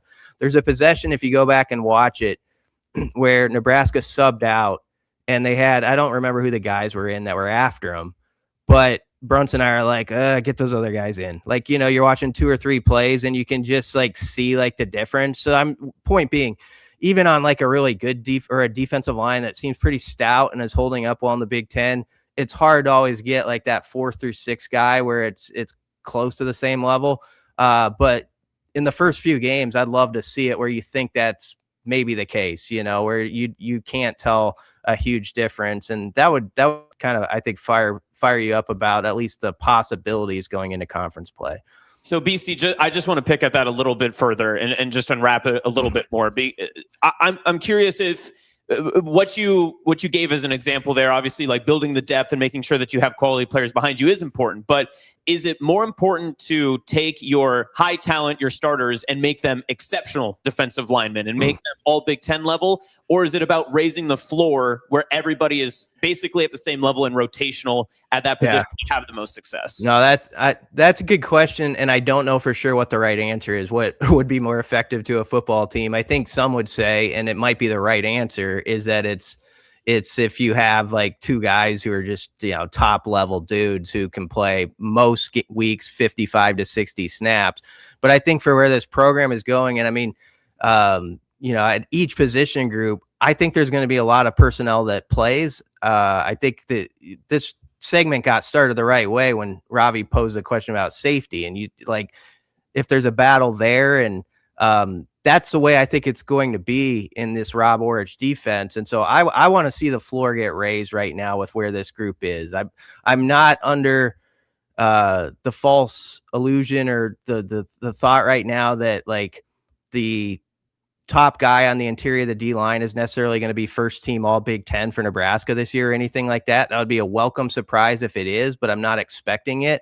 And so with what we kind of think or know about this group a few weeks from the season, what I want to see as much as anything is the floor come up where it's like, okay, the 5th and 6th guys are they're in the hunt here. Like, especially when you think of one of those guys, like who might be 4 through 6 and climbing is like a Tyson Terry. And, he's going to be in this program, for 4 more years. That's why I would probably answer that way for this particular team, but I don't know that that's the right answer for every team, if that makes sense. Yeah. That's Brian Christopherson, Husker 24/7 BC. Great stuff as always. Thanks for letting us ask you some kind of off the wall abstract. I like it. I like how you started it. That's a good that'll get people thinking out there a little bit about one of the positions. I just think I think the roster's in a really interesting place in terms of the talent and especially on the defensive side. Like there is probably, 18 guys that could start, and I wouldn't blink twice at it. Mm-hmm. Yeah, they're gonna play a lot of guys. You think back to Tony White's first year, up at Minnesota, like that first game, defense played really well till that last drive. But the first quarter, I remember looking down and charting it. They had like 20 plus guys who were already in the game. I don't know. I think we're going to see some similarities to that this year with how they move guys around, and safety is definitely one of those spots. But it's good to it's also good to remind yourself, like, some people think they know what's going to happen at certain spots. You don't know for sure. Like, there's always like a surprise or something people weren't talking about August 1st. We're talking about right tackle differently than we talked about it 2 weeks ago. You know, like there's certainly spots on defense where I think the conversation is going to shift over the next week as camp finishes. That's where I'm just so interested to see how the season plays out, because I'm of the belief that I think Nebraska's, if we keep it defensively, I think the starting 11, you would rank them wherever you want to put them in the Big Ten. But I think if you go deeper and you say they're 20, they're 25, they're 30, I think that is one of maybe their strengths, is how many guys that they feel confident in playing, but maybe not in specifically starting roles like you mentioned for week 1 or week 2. And I think it is a big benefit to them that they don't have a Cincinnati in that week 1 matchup, that they can kind of roll into the season and find out who's comfortable under the lights and in those primetime positions. Absolutely. And you asked a great question really about the D line, like the floor elevating or what's more important. And that's why I would say the floor with this particular group. I just think like there's so many bodies that are in the hunt. There's guys who are, we talk about being a mature football team, but there's second, third year guys who you'd love to see, like, okay, their floor is way higher than I thought it was. And maybe their ceiling is up there a bit too. They kind of at least give you that hope. And so I think that's what you're hoping at all 3 levels, but it's going to be an interesting last week of camp. And this conversation, I think, is proof to that. There's still a lot of things unsettled, but it's not necessarily a bad unsettled in some ways. That's Brian Christopherson, Husker 24/7. BC, appreciate the time as always. We'll talk to you next week. Yep. Thanks, guys. Thanks, Brian. That is Brian Christopherson, Husker 24/7. We'll be right back with Kevin Sjuts from 1011 News in Lincoln. That's Austin. I'm Ravi. It's Hurrdat Sports Live. Yeah, Danny lines up and expects to make a play on the ball if the ball's coming at him. Like he hasn't played any college football yet, so he needs reps. He's taking those reps. He likes football. He's smart, but he's competitive. And anytime you play a freshman in that position, you have to be willing to help them through some things. But mentally, he's a lion. He attacks, and the ball's in the air. He tries to go get it, and he's got great length, great hands.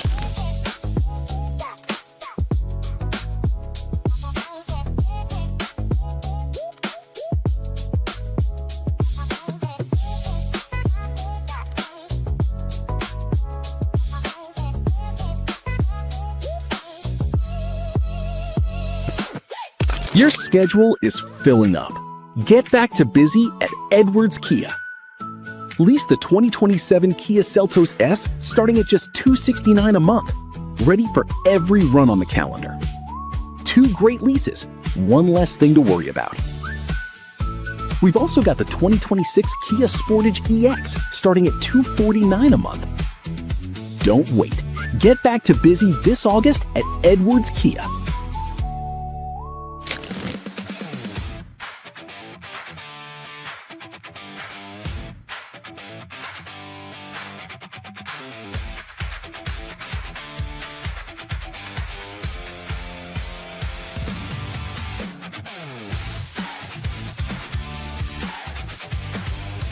What have been the sentiments that you've heard from fans once they come to Omaha Supernovas match, see the talent, see the atmosphere, the environment, everything?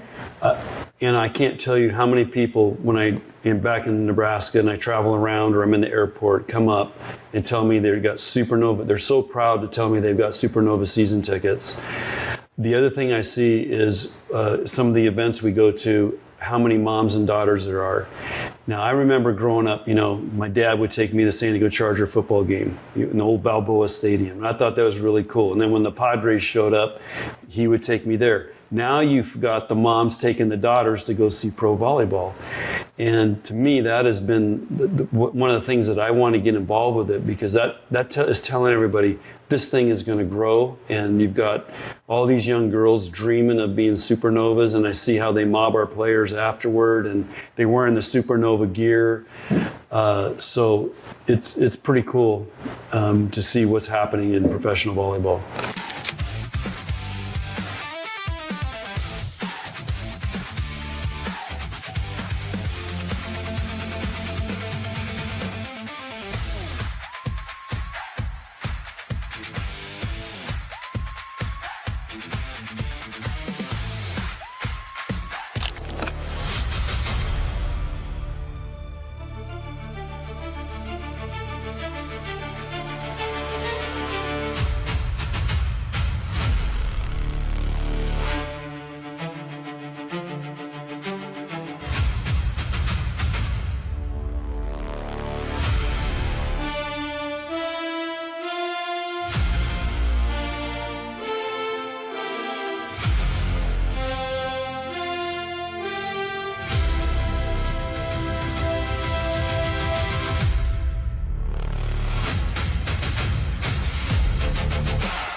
You're listening to Hurrdat Sports Live.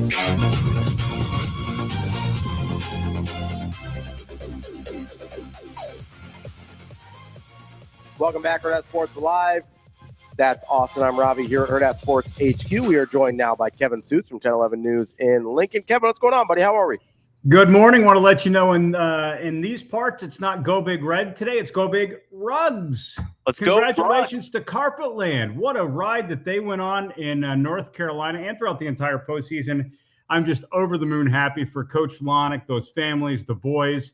And man, this is something we're celebrating not only here in Lincoln, but across Nebraska. All right, Kevin, you've kind of been on the beat of this. I think a lot of people have been tuning in for you because not only your passion for that CarpetLand team, the way that the team has been talked about. You were talking to those kids late last night. I mean, how late is that Zoom call that you had them on? I saw you post a couple of clips of that interview. Dude, the Zoom call happened in between 10 p.m. and about 10:20, which is when the sportscast, I had to be out on set during the commercial break. So we were chatting. We actually had a couple of technical difficulties trying to get the Zoom thing going. But once we got those, kind of the kinks worked out, the boys they didn't care. Like they were more than patient with me and the technology. But yeah, the Zoom was between 10 and 10:20. And then seriously, like 2 or 3 minutes after we got off the Zoom, I was in our studio ready to talk about their championship and show the highlights. It was an awesome, awesome job. Just appreciate, again, you just being able to get that story out there. But can you explain to people that are listening or someone who will listen later on podcasts and that sort of sense, just the difference in Legion baseball comparative to what the high schools will play in the spring? Because it's almost a completely different season, especially as fall camp for football is right around the corner or already well underway. And some of these guys, they have a lot of different priorities going on at this time. Well, not only at this time, Austin, but over the totality of the summer. So every organization, every town, every high school, they run Legion a little bit differently. The way CarpetLand and Lincoln East does it, one, it's the Lincoln East team. And some other Legion teams, they're kind of like a hodgepodge of a few kids from that school, a few kids from this school, especially as you get in the lower classes. So it's like the Lincoln East team. And also, like, they play an aggressive schedule. So while some of these high school players, they might prioritize going to play in a PBR event or a perfect game event. And some of these CarpetLand kids do, but they all have their opportunities kind of limited because you don't want to jeopardize your eligibility to play in the American Legion postseason. And I think that's where Lincoln East draws the line. And it's where they kind of separate themselves from other, Class A similar type schools nationally. There are some recruits that, they'll play a little bit of Legion. Some won't play at all, but they'll only play a little bit because they want to prioritize their recruiting and they'll try to go in more perfect game events. And it means they can't play Legion baseball. But Lincoln East just found this line where it looks like the high school team. They're able to still get a lot out of them despite it being the summer. And by the way, it's the summer. They're high school kids. Families want to travel and have vacations. And some of these kids may have jobs because it is the summer. But yet they're able to still really pour into baseball. And I guess, guys, one of the things I would say about this team that makes this super, super special is the fact that, Lincoln East baseball and CarpetLand, it's very demanding. And these are baseball interested boys and baseball interested families. So there's a high investment. So for the return for the investment from all of these kids and their families to be a World Series championship, that's really cool stuff. And it's done by 17, 18, and 19-year-olds that are not just being celebrated in the Lincoln East hallways today, it's being celebrated across the state. Well, and Kevin, this is a team that has had a few cracks at this, right, in terms of the American Legion World Series and going on to this national level of the tournament. It's, I believe, 3 of the last 4 years. I think they were in this. But this is, if I'm correct, I think I got this right. The first national championship from a Nebraska team since pre-World War II. This is a enormous deal. And I remember growing up, it was just a big deal to get to the American Legion World Series. They've obviously done that a few times now, but to win this thing, we're talking legitimately over 80 years. Yeah, 1939 was the only other time a Nebraska-based Legion baseball team won the World Series. Lincoln East has been in the World Series 3 of the last 4 years, reached the final 4 years ago. And if you look at that team, like that was the team that you thought, if they're not going to win it, will they ever win it? Will any Nebraska team ever win it? And what's really interesting is, and I saw a post made by Jeter Worthley's father, and I think that this is very important to get context of what CarpetLand just did. A lot of the players that were on the field last night and leading this team to a national championship, a couple of years ago, they were not playing varsity baseball. They were backups because it was Jeter's class, and there was A.J. Avasco, and there was Garrett Springer and Carter Mick. These are kids playing JV baseball, and they waited their turn. They didn't jump ship and go somewhere else. They stuck to the process. They continued to work. And if you talk to Coach Lonick, I think that's one of the things that makes this so rewarding for him. He's happy for these boys that they got to experience that. But I think he's more like he's happier the fact that the payoff, this is the payoff for just sticking to his vision and sticking to, what this program believes in. And that's just working hard, being a good teammate, and being pretty selfless. It's really good stuff. I would say, Austin, too, on a personal note, like I've followed the journey of a lot of these players personally for a number of years. My son has played against some of these players. He played with Jackson Makovica last fall. And here Makovica last night bangs a 3-run home run in the World Series, his first home run of the summer.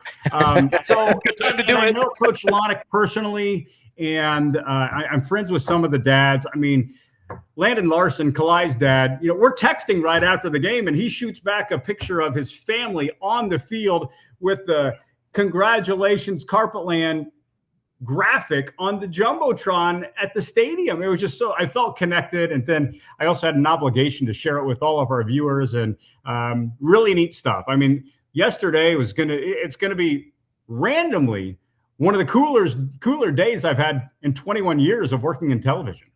Yeah, Kevin, I thought the story is great. I always love seeing Nebraska being represented on the national stage. I don't care where it's from, whether it's Chadron, Lincoln, Omaha, doesn't matter. Just seeing the state of Nebraska being represented that way is great. I have a Lincoln question for you, just to wrap up what was maybe the calendar year of August to August, now wrapping up with this CarpetLand Legion national title. Lincoln Southwest has a historic year. They win softball, they win boys basketball. Lincoln North Star wins girls basketball. You get a couple of the first Lincoln girls wrestlers to win state championships. I know there's a few more sprinkled in there as well, too. Where do you rank this past year of just high school athletics in terms of the success the city of Lincoln has had, especially kind of in this maybe past decade or so? That's been primarily dominated a lot by Omaha, and in no fault to Lincoln, but it feels like sometimes we forget how good the capital city really can be. 100%. That's a great point. This is by far probably the best athletic year, like athletics within an academic year I can remember since arriving in Lincoln in 2004. I don't even know what it would compare to. Maybe there were some years where football was good when Lincoln Southeast won a state football championship, but across the board, as you mentioned, Austin, from last August to CarpetLand hoisting the trophy at the Legion World Series. I mean, this is cool. There were some sports that I think were trending in the right direction. You're like, man, Lincoln's starting to really take this sport over. Girls basketball in particular. You felt like something like this was coming because North Star, Southwest, Lincoln East has had some really good teams in there. There's a lot of momentum for girls basketball. But the fact that Lincoln Southwest won the boys title, first time in 20 years, and now CarpetLand does something historic like this. Waverly is not a part of Lincoln. It's outside the city limits, but they're so close. It feels like Lincoln. Waverly won a football championship, and that Class B title game was just fantastic. And that was a really fun team to follow. I've joked that this last high school season was pretty relentless, the word that I used. It's because once you tell one good story, here comes another, because the next sport happens or the next team gets hot. And, oh, by the way, again, it's not Lincoln, but Shayla Rautenberg's right down the road. And, Milford had their incredible season in volleyball. So this was really, really special. And I don't know that I truly can grasp how cool of a year it was. Maybe that's going to happen in 5 years down the line, where you start talking about you have better context. You're not so caught up in the moment. And I was even thinking about this and talking to a colleague last night about CarpetLand. There are certain teams that 5 years later you can start rattling off, oh yeah, Lincoln High football, for example. I can still tell you, Cedric Case was the quarterback. Alford was the running back. Darius Luff was on that team. Like, I can name some of the players that were regulars on the highlights. And I think the little kids that were watching those games, that they were their idols and it's who they emulated in the backyard when they're playing football. I think 5, 10, 15 years down the line, you're going to think back to CarpetLand winning the World Series, and names are going to come to the front of the mind of Dele Odolate and Kalai Larson and Brody McIntyre, who is the American Legion Baseball Player of the Year. Are you kidding me? The Player of the Year in Legion Baseball nationally resides in Lincoln? That is just unbelievable stuff. And if anybody wants, something to do to try to learn a little bit more about the team, our high school feature story on the first day of practice at 10-11 was about 2 Lincoln East baseball players who had just won a regional championship up in Mandan, North Dakota, which is darn near Canada. They drove back through the night, got into town at 2:30 a.m. At 6 a.m., they were on the football field. Mm-hmm. This is Huxton Cott and Brennan Greesh, who's going to be the quarterback this year. They're practicing for football. They did it on Tuesday. After football practice Tuesday, back on a plane out to North Carolina. Little did they know they were going to have an extended stay in North Carolina. But I mean, that's the good stuff, right? Like, that's not even about oh, we've got a good local team in town. No, it's about kids that are just making sacrifice and doing crazy things to try to maximize their potential, be good teammates, and pour into their community. I mean, that was our high school football preview story. It wasn't about it. That was not a preview story. That's just highlighting 2 kids that have a pretty cool story. Yeah, I was trying to think back to Austin's question about best kind of calendar sports years for Lincoln. I was going to kind of late 90s when Lincoln Southeast was really good at football and Lincoln Northeast was really, really good at boys basketball. But to get the breadth of baseball, girls basketball, everything else, I don't know that there's anything that compares. Much like Austin said, I'm very pro Nebraska being represented well on a national scale. And so to me, that's the cool part of this story, right? But there is so many details, like you mentioned, guys trying to get back for football practice and things like that. It's one of the reasons we love high school sports, right? 100%. And, some of these boys haven't been home and their families haven't been home in 2 weeks. And that's what I talked about, the investment. That's part of it. Moms and dads have not been at work and they've tried to be there for their kid because this is the once in a lifetime thing. So they left for North Dakota in the regional 2 weeks ago, and many of them went straight from North Dakota to North Carolina. And they're going to get home today at some point, prayers for safe travels, with bags under their eyes and probably a mailbox that is totally jam-packed, and their mailman might be a little bit unhappy with them. But you know what? That's the price that they paid, and they've been gone. I hope that there's a cold beverage in the refrigerator waiting for the adults. Let's make that very clear. Yeah, but I mean, you didn't have any 21-year-olds on that CarpetLand team, I don't think. No, but they've got some coaches that have, spent their summer on the baseball field, and they deserve a chance to kick their feet up. And by the way, the kids haven't been in school. School started last week, right? They've got a pretty good excuse. You don't need to bring the absence form to the office. Just set that big old trophy right down, at the principal's office. Say, that's why we haven't been here since school opened up last week. Oh, man, that's great. Kevin, I got a question for you. I want to go Lincoln Lutheran volleyball. I know that's kind of near and dear for your heart itself, but huge transition. Obviously, they're getting a new class in there. They're graduating a couple of key players. And also, Coach Ziegler obviously retired and moved on. Her name is still on the court, obviously. But that whole transition with Lincoln Lutheran, they're such the high standard program.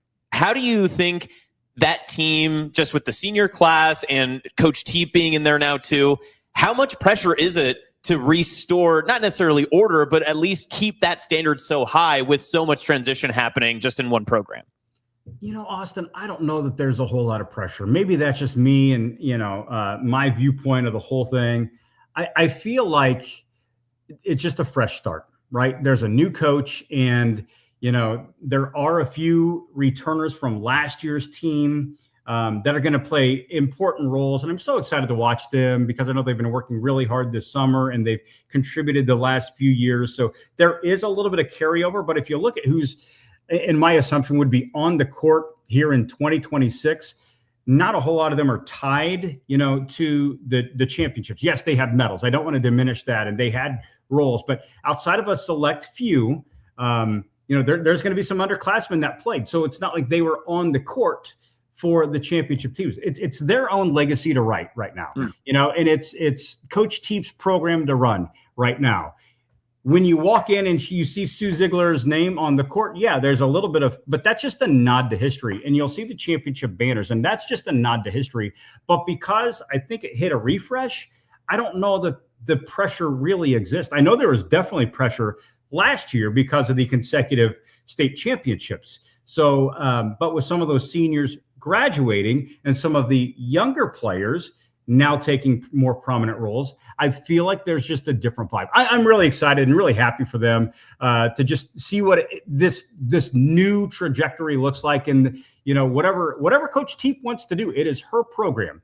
And she can emphasize passing. She can emphasize blocking, hit it. It is entirely hers to run. Kevin, as you enter into this fall season, it feels like last year with the Legion thing is finally wrapped up. As you head into this season of prep sports in Lincoln, is there a particular program or storyline that you're interested in seeing how it plays out, that you're kind of tuned in on the most? Oh, okay. I don't want to just be so focused on fall, Ravi, but that's a really good question. I'd go straight to basketball. Boys basketball in Lincoln, Southwest winning the championship just really kind of wasn't on anybody's bingo card, but it happened, and it was awesome. There's a lot of momentum with basketball, boys basketball in Lincoln. Can that momentum continue? Because there were some very lean years over the past 5 to 10 years. There were good players, but in terms of teams contending for a state championship, it always felt like there was a ceiling, and that was either the quarterfinals or the semifinals of state. So I'm curious about boys basketball continuing that. What does baseball look like in the spring? I think Lincoln East has a chance to have a phenomenal year in the high school baseball season because Braden Erickson, he was a junior last year.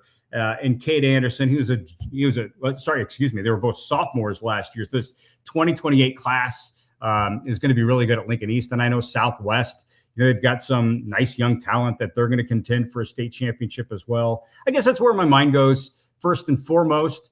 Football wise, I'm still trying to figure out who's the best team in Lincoln this fall. I don't know. I think my interest with are you thinking just football, or all fall sports? Shoot, now you're going to make me think about volleyball, and my brain goes straight to Norris and Milford. Norris with Mallory and Shayla leading Milford. Of course, they're going to be big players. But if we look at volleyball in Lincoln, wow, yeah, all the new coaches, right? We had moving pieces all over the place. Teeps at Lincoln Lutheran, and Katie's now at Lincoln East, and Pius pulls the Southeast coach. So, now that I have to think about high school volleyball a little bit more. Well, don't forget Southwest softball in there too. I mean, they're probably up there as well. So you're telling me I'm going to be really busy August again. Cool. Sorry to put that on you, Kevin. No, that's all good. I know for football wise, you spent a little bit of time at Pius yesterday, right? You were there did you have to balance your time judging that and then also spending time on your phone, making sure CarpetLand was staying ahead? So, truth be told, the Lincoln Pius the 10th feature story we aired, we're doing our high school football preview series. We're almost done. We've been to almost every Lincoln school by now. But Pius, it was either late last week it was late last week. And we had a photographer go over there. And usually we just find some stories, tell some stories, give the overview of the team, and try to find out what's unique at each school. We knew from the jump what we were going to do with Lincoln Pius the 10th, because last week I went and grabbed coffee with their new football coach, Michael Grundy. And It's 8 a.m., guys, and I don't know about you. Sometimes 8 a.m. coffee, it's a little slow going for some of us, especially if you're working the night shift. There was no slow going when you're at the coffee table with Michael Grindy because he's got so much energy. I had to tighten up my belt and get my, do one of these because he instantly hits me with, football's the greatest game in the history of games. And we're going to pour into these boys. We're going to have the best time doing this. And today is and I'm like, okay, here we go. And this guy is going to be amazing on television. And he's young. He's got so much energy. And he has this pious community on fire for football right now. Alumni are starting to come to practice. And, everybody's talking about that first home game, which they're going to play against Omaha Gross, another Catholic school in week 2. And Coach Grindy told me, you got to come to practice. You got to watch them warm up. And typically warm-ups are sleepy, right? You're just touching your toes and you're doing a few of these, getting everything loose and ready to go. They make noise from the second the whistle blows to start practice to the time that he says, sprint off the field, we're done here today. So I don't know if our minute 30 of Michael Grindy mic'd up did it justice for the energy, passion, and he is on fire for not just football, not just Pius, but life. That was our hope there. This is going to be a treat to watch him coach. I think you might have answered my question already, but is Pius a sleeper in B with the new coaching staff? I feel like they're a program that a lot of people always point to because of name, because of their success in other sports. But this season, they have a lot of those upper class B teams that if they sneak one or two of those, I think that Pius could be a team we're talking about in October. Yeah, schedule's tough. I don't know if they're a sleeper. I just think they're a huge question mark. I would answer it this way, Austin. They are a team to watch out for over the next couple of years. I don't know whether it hits this year or next year or in 2031. I'm not sure, but you can just feel the energy and interest in football at Pius now. It's unlike it's been in a long, long time. So just the fact that they're inviting everybody, I don't know where it's going to go, but I have a pretty strong suspicion that it is pointed in the plus side of everything. Sleeper, maybe not this year, but over the next few years, short-term future, they could definitely be on the move. Kevin, speaking of sleepers, when's the next time you're getting 8 hours of sleep in a night? You think you're going to hit that? 8. What about 6? I'm a 5 guys. I still remember, everybody asked me this. I'll try to wrap it up quickly here. When we were in Lama's class for our to-be firstborn child, they asked everybody in the room, you need to decide how many hours you need, not how many hours you want. My wife's answer was 8. My answer was 5. So I have operated professionally and personally on getting 5 hours of sleep every single night. I'm usually to bed by about 1 o'clock in the morning, and I'm up around 6:30 on a good day because I got to get the kids up and make sure that they've got everything ready for school. So 8 hours of sleep, I don't even know what that would feel like. Just give me my 5, give me a cup of coffee, and we're good to go. Man, Kevin Sjuts, 1011 News in Lincoln. Hashtag built different. He is. That's our guy. We appreciate Team no sleep is what they call it. We'll talk to you later, Kevin. Thanks, Kevin. Be good. That is Kevin Sjuts, 1011 News in Lincoln. We'll take a quick break. We'll be right back with the new color analyst for Nebraska football, Jay Moore. It's Hurrdat Sports Live.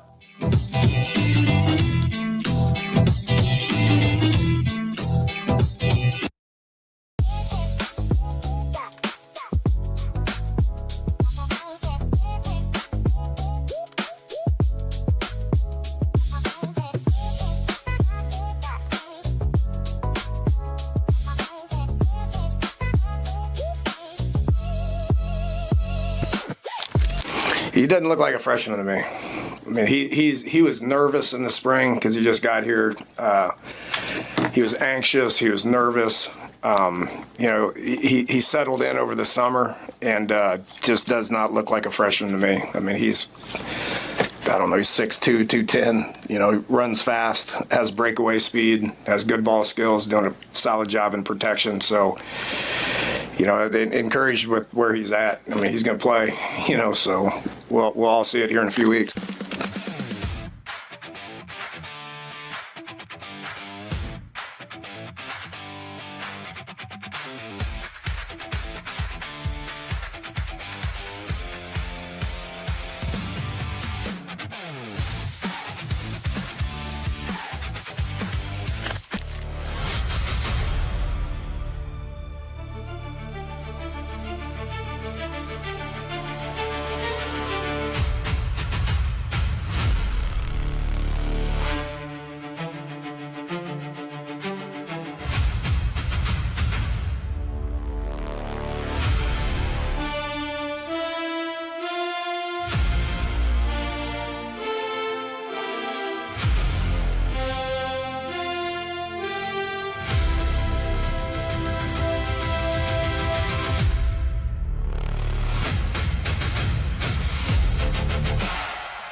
Yeah, Campbell and I talk a lot, and just that this is going to pay off for her. You know, being behind somebody who is arguably the best setter in the country and getting to learn from her, but also being able to take risk and figure out her own game without that added pressure.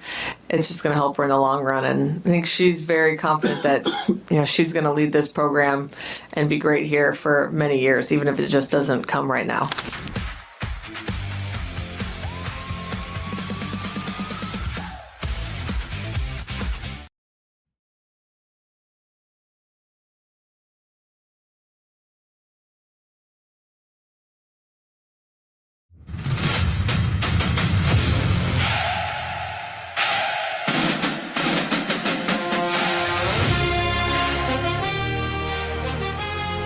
You're listening to Hurrdat Sports Live. Welcome back, Hurrdat Sports Live, presented by Next Gen Mail Medical. That's Austin. I'm Ravi here at Hurrdat Sports HQ. We are joined now by Jay Moore, the new color analyst for Nebraska football for the Husker Radio Network. Jay, how are we doing this morning? I'm well. How are you guys? Doing good, Jay. Pulling into the parking lot here at work, so give me a but, you need some softball questions first while you're focused on the we're good. We're good now. We're good. So I just want to be sure I'm not driving so I can think clearly here. No, you're all good, Jay. We appreciate you joining us this morning. First and foremost, congratulations on the new role as the color analyst for Nebraska football. I guess just kind of how did this come to be about? I mean, obviously, I know very personally that Damon has a new job, so so I'm aware of that. But how was this something you'd been interested in for a while, or how did that come to be? It happened really fast. I mean, university reached out to me last Tuesday and asked if I was interested. And then I sat down with kind of the crew with Kyle and Jessica and Keith Mann and the other people who are kind of involved in the Husker Network that produce, the Saturday game day process. And within about a 10 or 15 minute conversation and kind of knowing them, because I'm not going to be able to do all 12 games just because of happened so quickly. I'll be able to do 10 of them for sure. And then hopefully the bowl game that they said, okay, Kyle's like, you're our guy if you want it. So I'm like, okay, here we go. Let's do it. There's an opportunity I couldn't turn down. And obviously the announcement came out yesterday and did some stuff on Monday for some headshots and pre-recorded for Sports Nightly just with schedules, but it happened very, very fast. I had some people reach out that said, hey, if it comes up, you should seriously think about doing it. I'm like, yeah, okay, but I need to be offered. And I just assumed I'm like, I don't think too highly of myself. I don't have a big ego. So I just assumed there's other qualified people that live in Lincoln or Omaha who could definitely do this job. So I just assumed other people to get a chance. But when I went in last Thursday, I thought it was going to be more of an interview and hey, let us get back to you. We got some other people to interview, but I know they had to move quickly on their end as well because the season's only a couple weeks away. So when it offered, I really even have a chance to talk to my wife. I just said, hey, I just took this job, so I'm not available a lot of Saturdays. I apologize. It's something I couldn't turn down. So yeah, it happened fast, and I'm ready to rock and roll. Jay, when it comes to this fast turnaround and everything, I know that you have some media experience with the Big Red wrap-up series and that sort of stuff. Are you already preparing boards? Has Kyle started to walk you through some of his tendencies, or what does that look like as you are, 2 days into the job already? Yeah, no, for sure. I've already kind of have done some research and just figuring out. To be honest, I told these guys, like, I've never done a board before, even when I've called football games for Nebraska Public Media on state football. I just kind of relied on the information we've gotten from the coaches and then the rosters that were provided. Obviously, I like working with Larry Putney. He's a pro at what he does, and he has his board, so I've seen him, but I just haven't. But I'm looking forward to just going through that process. I'm gonna approach this like I did as a player. Try to watch as much film, utilize technology to help me get the boards. I think AI is going to be a big help, to be honest, on just getting the boards set up and putting in PDFs and all those things. So I'm going to use technology to my help, because this isn't my full-time job. This is, I have other things to do, but I'm going to prepare just like I would as a player and put everything I can into this and to be prepared as possible. And I know, Kyle and I have chatted, like, there's going to be a learning curve. We're going to do the first game. I can't do the second game, Bowling Green. So, but we're going to have to work to feed off each other, and there's going to be a learning process. But ultimately, I'm just going to try to relay as much information as I can in a very short period of time in between plays, just to try to see what I see from a player's perspective and a defensive-minded player's perspective too, because Damon's done it and Matt Davison, and you've had a lot of former offensive guys, but I have a defensive, philosophy in mind to the game. So just try to relay that information as best I can to people that are listening. Jay, obviously, each former player has sort of a different connection to the program in their current and sort of adult life, right? And I'm sort of fascinated by how each player kind of represents themselves and how they stay connected to the program. Why was it important to you to be connected to the program in this way as we continue moving forward in the Matt Rule era? Yeah, I think I love this program to, more than anything. Growing up, I could almost name you the roster, as a kid. So I watched every game, listened to on the radio when it wasn't on, the games at Iowa State and some of the games that were, I listened to the broadcasts on the radio as a kid in the backyard throwing the football around with my dad or my younger brother. And then obviously having the opportunity to play and live out a childhood dream. And I watch every single game. At times I say this, I hate that I love it so much, because with that, there's been obviously some frustration with results, but ultimately just to be involved. I think very, very highly of Matt Rule. I love what he's done. I love the staff that he's accumulated here. He's had to make some tough decisions. I love the moves that we've made within the transfer portal.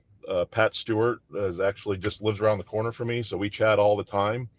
And this opportunity doesn't come around a lot, and it happened very quickly.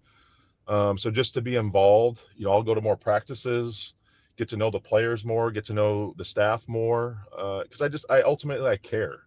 I truly care about the program and the development of it and the future of it. And if I can have a little bit of part of that and just seeing them grow and get better each and every week and ultimately get to where I think they can get, I think that's just an awesome opportunity just for me to, as a kid growing up in the state, wanting to play football, got an opportunity to play football at Nebraska, and then still be involved much later in life it's like I said with Kyle on Sports Line, it's another dream come true. It was a dream for me to play football there, but now I get to call the games with a true professional, Kyle Crooks, and still be involved to some extent. I just don't know what more a guy could ask for. Jay, as the role of an alum in your position, I know you mentioned it's just like a passion project. It's your ability to be able to put a place that you love kind of at the highest stage and such. Is that something that was maybe just your own personal brand, how you feel about Nebraska, or is that something that's instilled with you and maybe just the alumni base in general, that it's something that you want to put the program on the highest pedestal possible in whatever way you can, whether it's you on the radio, if it's someone else that's doing something for, just promoting the university? Is that something that's discussed in the alumni ranks? Well, I think I have an interesting seat because I wasn't part of, the national championships. I was kind of the first early part of the change of the regime, right? I was recruited from Coach Solich, and I was able to spend 2 years, and obviously I was part of Bill Callahan's program, and then we know what's kind of happened since then. It's been a revolving door of coaching staffs and chasing expectations, and obviously coaches not living up to what is the standard at Nebraska. And I Coach Roy will tell you this, it's still not to where he wants to be, but I truly believe he can get there. I think some other former players have some different point of views and different opinions, but ultimately I see the process. I see the work that's going in. Yeah, I know it hasn't been where they're at, but I love the energy. I love just the attention to detail. I love the resources that they have that's being put into the program. And I'm a glass half full type of guy. I think every day is a new day. Every game is an opportunity to improve. Every practice is a chance to get better.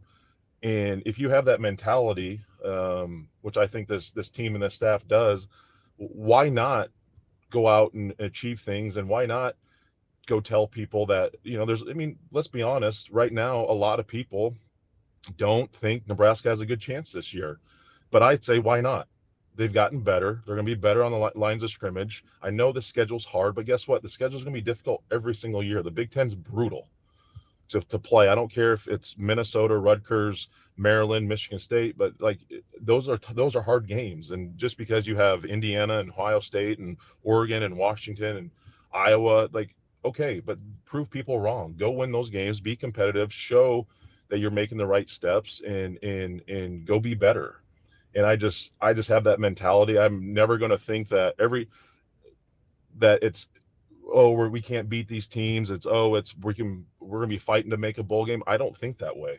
I think that this team can be better. I know they can be better. I know they will be better this year, despite what the schedule says and despite what the fan bases and even some former players think. So I just want to get that out and relay that and just I care. I have a passion for this program, and if I can relay that information and to the best of my ability, from my knowledge, from my football acumen, and how I think, that's a win-win for everybody. Well, Jay, you check all the boxes for me. You got Nebraska native, black shirt, former 49er, my favorite NFL team. Come on. And optimist. I mean, I'm all in, Jay. I appreciate that. I do want to ask part of your answer there. I do wonder, obviously, the landscape of college football is so much different than when we're about the same age than when we were growing up, or obviously when you were playing at Nebraska. Where do you see Nebraska fitting into the current landscape of college football? Because as you pointed out, a lot of people think, maybe this new world of college football just isn't made for people like Nebraska anymore. Where do you see the Huskers fitting in as a football program in the current landscape of college football? Yeah, I think they fit in perfectly because we're the only show in town. We don't have NFL teams. We don't have other Division I colleges. And this is when it's fall and it's Nebraska football, Nebraska volleyball. And then when it's winter, it's Nebraska basketball and women's basketball and wrestling.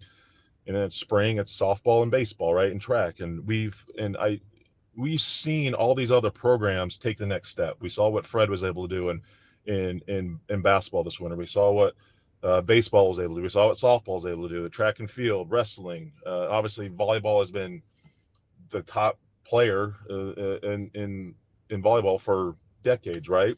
So it's time for Nebraska to take that step. But the resources are there. The facilities are fantastic. The budget is increasing for the transfer portal and paying players in this NIL era. Now it's just time to show put the results in there and put the work in. I love how they're kind of quietly going about their business right now, and just have that workman's mentality. But yes, 100% they can fit in this landscape. Here's the thing: if they get better results this year, I know people are are a little more pessimistic right now with the schedule and how they finished last year, but you show any improvement and you show you don't necessarily have to beat Indiana and Oregon and Ohio State, but you show you can compete and you have this, you're in a game in fourth quarter and you beat the teams you're supposed to beat. People who are kind of on the sidelines, who are huge supporters, donors, boosters, whatever you want to call them, they see those results and they see the improvement. They're going to be willing to give more money. It's just right now, they're at a point where the ROI on what they've done, it's not fitting them right now. But yeah, I think without a doubt, Nebraska can fit in this landscape. They've made necessary adjustments. Once the results come, which they're going to be coming, I think the additional support is going to be on the way. So without a doubt, they fit perfectly in this landscape just because we're the only show in town. And people in this state care deeply about Nebraska athletics. And like I said, other sports have raised their standard. It's just time for Nebraska to raise their standard this year. All right, Jay, I want to go back to the Husker Radio network of it all. You mentioned the Nebraska native part. You played for the team. You were able to continue following the team into your professional football career. And then obviously post-football, you continue with the media landscape. When you think back on some of your favorite memories of listening into what was happening in the broadcast booth and then projecting what was going on in the field, is there a voice that sticks out the most to you? And do you have a favorite memory? I know there's been a lot of great names that have come through that broadcast booth, but is there maybe a moment and a name that sticks with you the most? I mean, we had Greg Rose and Adrian Fiala were calling games when I was playing, and I still get called the Elkhorn Antler because that's what Greg Rose always kind of referred to me as when I was there. So I still have people that, hey, it's Jay Moore, the Elkhorn Antler. So that always sticks out. But I mean, what Sharp was able to do for so many years and call so many great games, and the Hail Mary call against Northwestern, and just some of those, the K-State game where Martinez ran crazy on a Thursday night, I think, down in Manhattan. I mean, then you look back to Kent Pavelka's days, and when I was a kid, when not every game was on the radio, and you think about Tommy Frazier's run against Florida in a national championship game. You think about, I remember watching it would have been the 94 season, the 95 Orange Bowl against Miami, and Corey Schlesner getting those fullback traps and running them in and dropping the football on his helmet over, in the end zone, and just hearing those calls, but just going back and hearing it all. There's so many instances that, Nebraska football has been so good for so long that we've had so many great calls, and even with Damon in there and these last few years, and then with Kyle last year, I think it's hard to pick one. There's so many, but I just think back to Kent Pavelka's days, and in the 90s, calling those games against an October in Ames, and where it wasn't on TV, or and November in Lawrence, Kansas, and those old Big 8 days. I remember them all. There's so many great instances, but whether it's calling myself Greg calling me the Elkhorn Antler, or but those Pavelka days definitely stand out to me the most, just as a kid, just living and dying by every single play that Nebraska football had during that time frame. Jay, as you get ready for this new role, what's one of the things you're just looking forward to most about this upcoming Nebraska season? Yeah, it's just finding my process and what works for me, and getting to learn how the game day operates. It's just not showing up 5 minutes before kickoff and putting the headphones on. No, it's the 2-hour pregame show. We're have to get there 4 hours before, and just sitting down with Ben and Kyle and having those discussions. But ultimately, I think going to all the road games. I won't be able to do the Illinois game, but going to Oregon, go to Michigan State, going to Rutgers, going to Iowa on a Friday. I'm looking forward to those road games. And also, I'm just looking forward to knowing the program just a little more in depth. I obviously have a good understanding just because of doing other radio shows and Big Red Wrap Up, but really diving into the details a little more, getting understand the opponent better, and so I can relay that information to the fans better. There's a lot that I'm looking forward to doing, but ultimately, just being able to travel with the team, to go to those road games, and just evolving my relationship with the program just a little more in depth. I've in the past I've been able to go to maybe a handful of practices throughout the year, and that's counting spring ball and during the season. Obviously, with work and kids stuff, it makes it harder. But I'm gonna try to go to one practice a week and watch and just have a great understanding, and just developing and just having understanding the identity of this team. Every year a team has a new identity, and just understanding that and seeing all the hard work, so that motivates me to put that same work and that same effort into the broadcast each and every week. Jay, last question that I have for you is we just wrapped up the Schick and Nick Live 5 yesterday. They're big proponents on who's ever in the booth, whether it was Matt Davison, whether it was DB, and even, the play-by-play guys too. I think the question that they have if they were in this chair is math coming back to the broadcast booth? They want to know if you're going to bring the DB math back again. Yeah, the whole 11 minus 7 that equals. Yeah, that definitely is not going to be. I'll try to work it in, just like an ode to DB, because I appreciate him, and we developed a good relationship just with doing Big Red Wrap Up, and I think the world of DB. So everyone's asking me, what's my catchphrase? I'm like, I don't know, guys. Like, this is. Right now it's kind of like getting a drink out of a fire hydrant, just with everything. So I'll figure that out. But yeah, I'll see if I can work the math in here, and I'll ask DB what his go-to was. Maybe I'll kind of throw some wrinkles in there. But I just got to be careful, because I had a Freudian slip on Big Red Wrap Up earlier this spring, or I misspoke talking to Robin Washit, and I got exposed on one of the Schick and Nick's shows.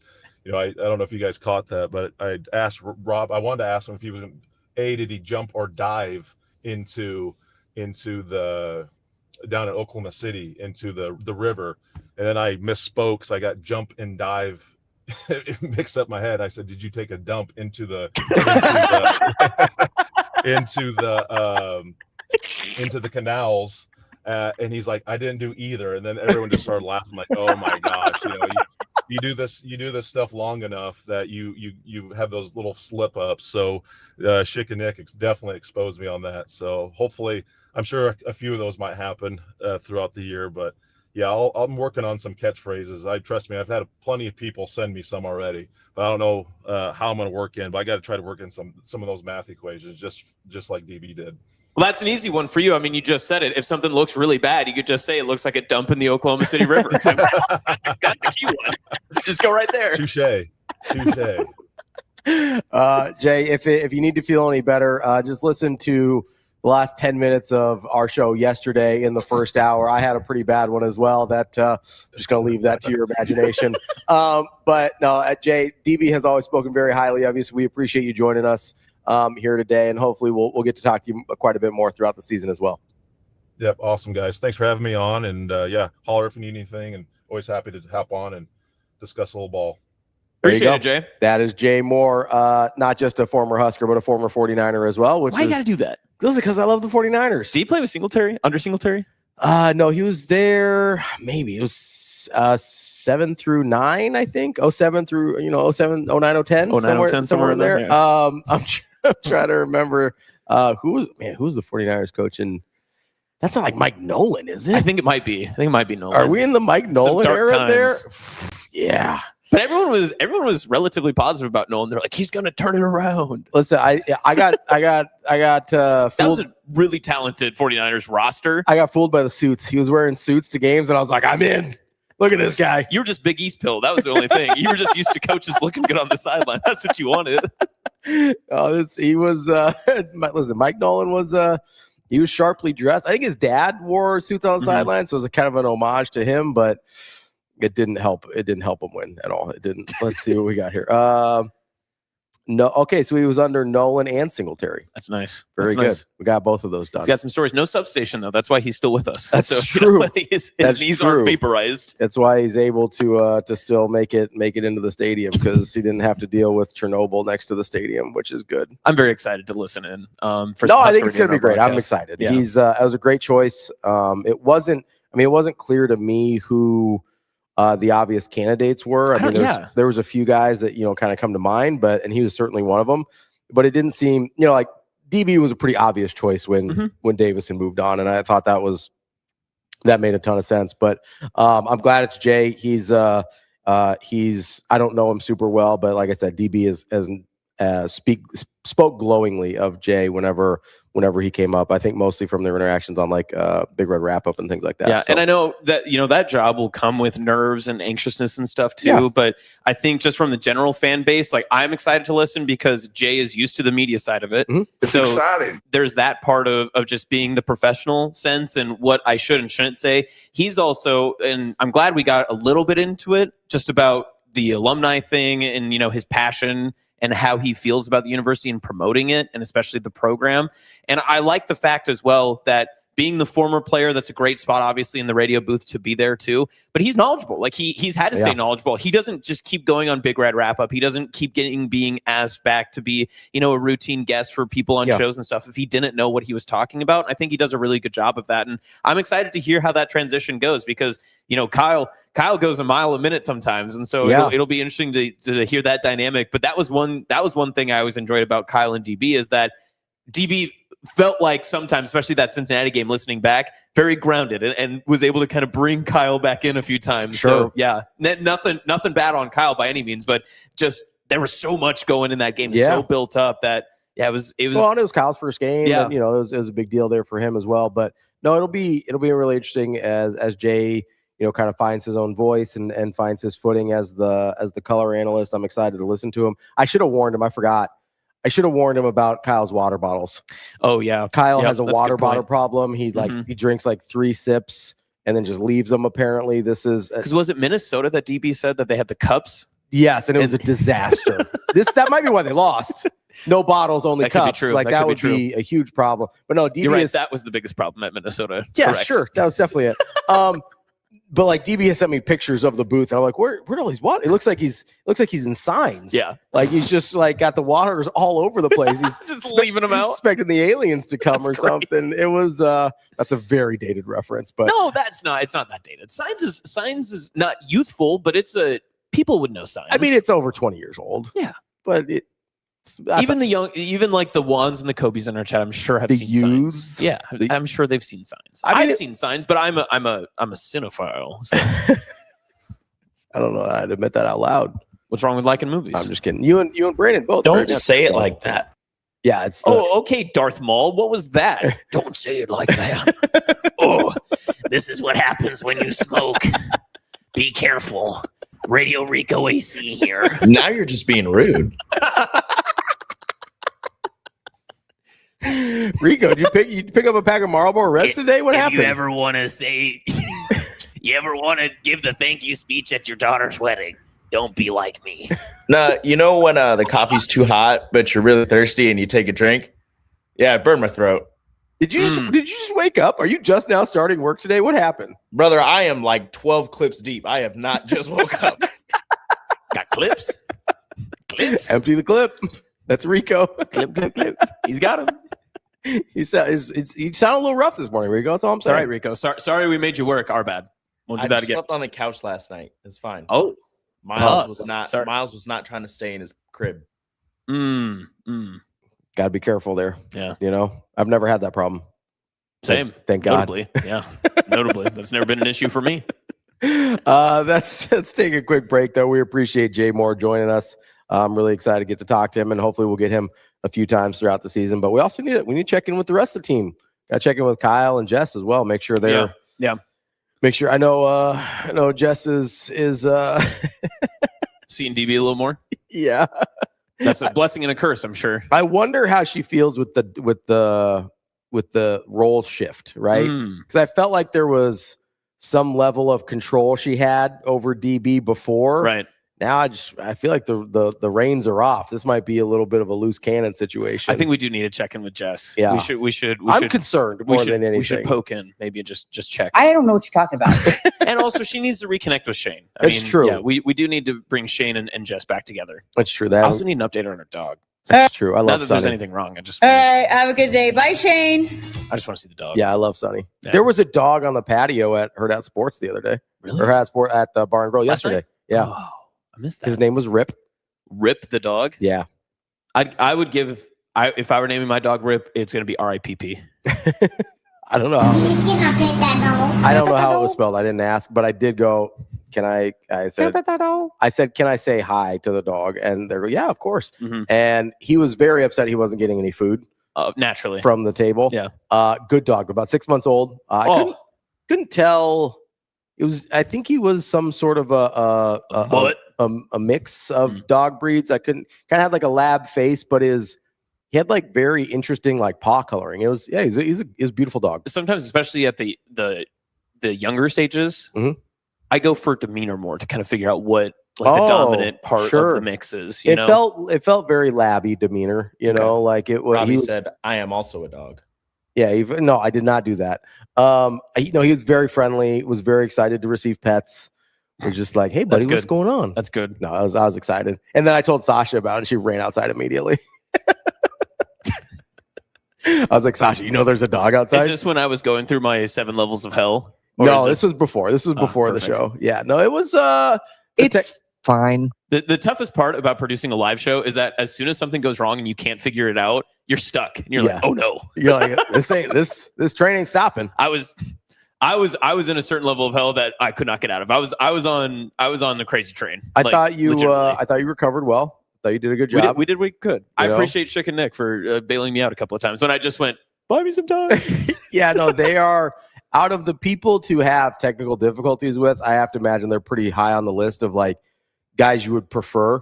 Yeah, they're going to vamp and they'll make light of it and not make it a big deal. But it reminded me why we do the show here now.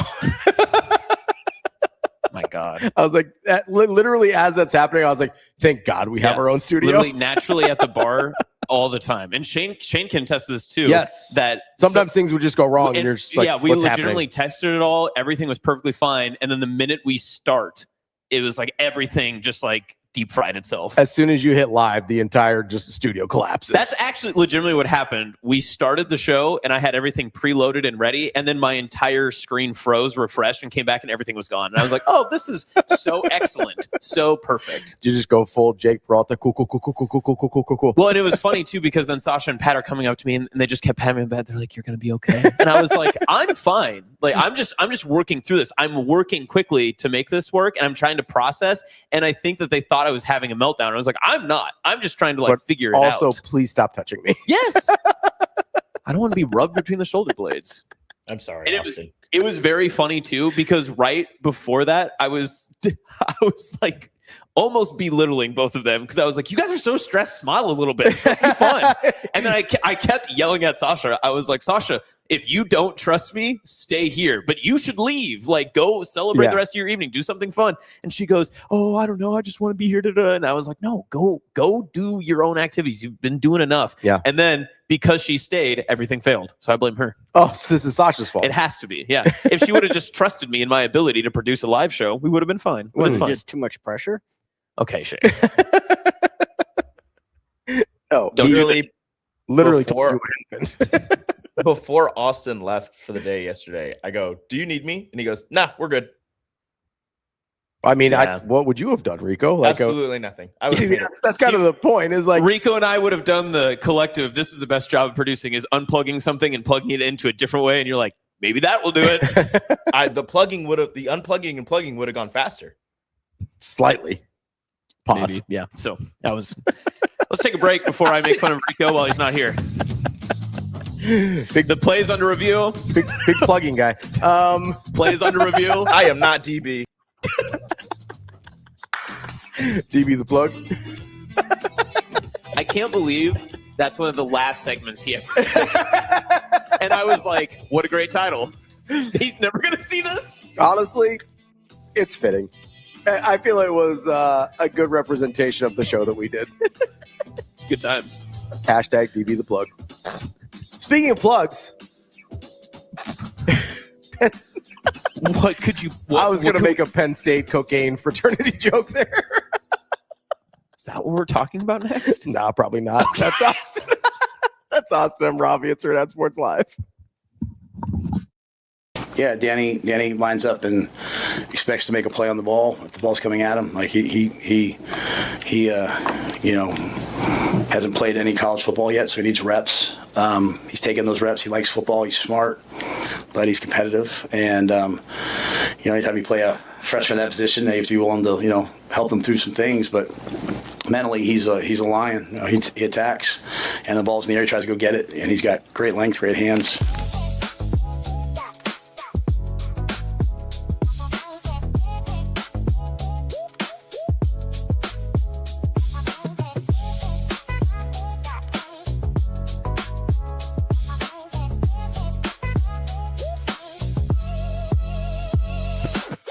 Your schedule is filling up.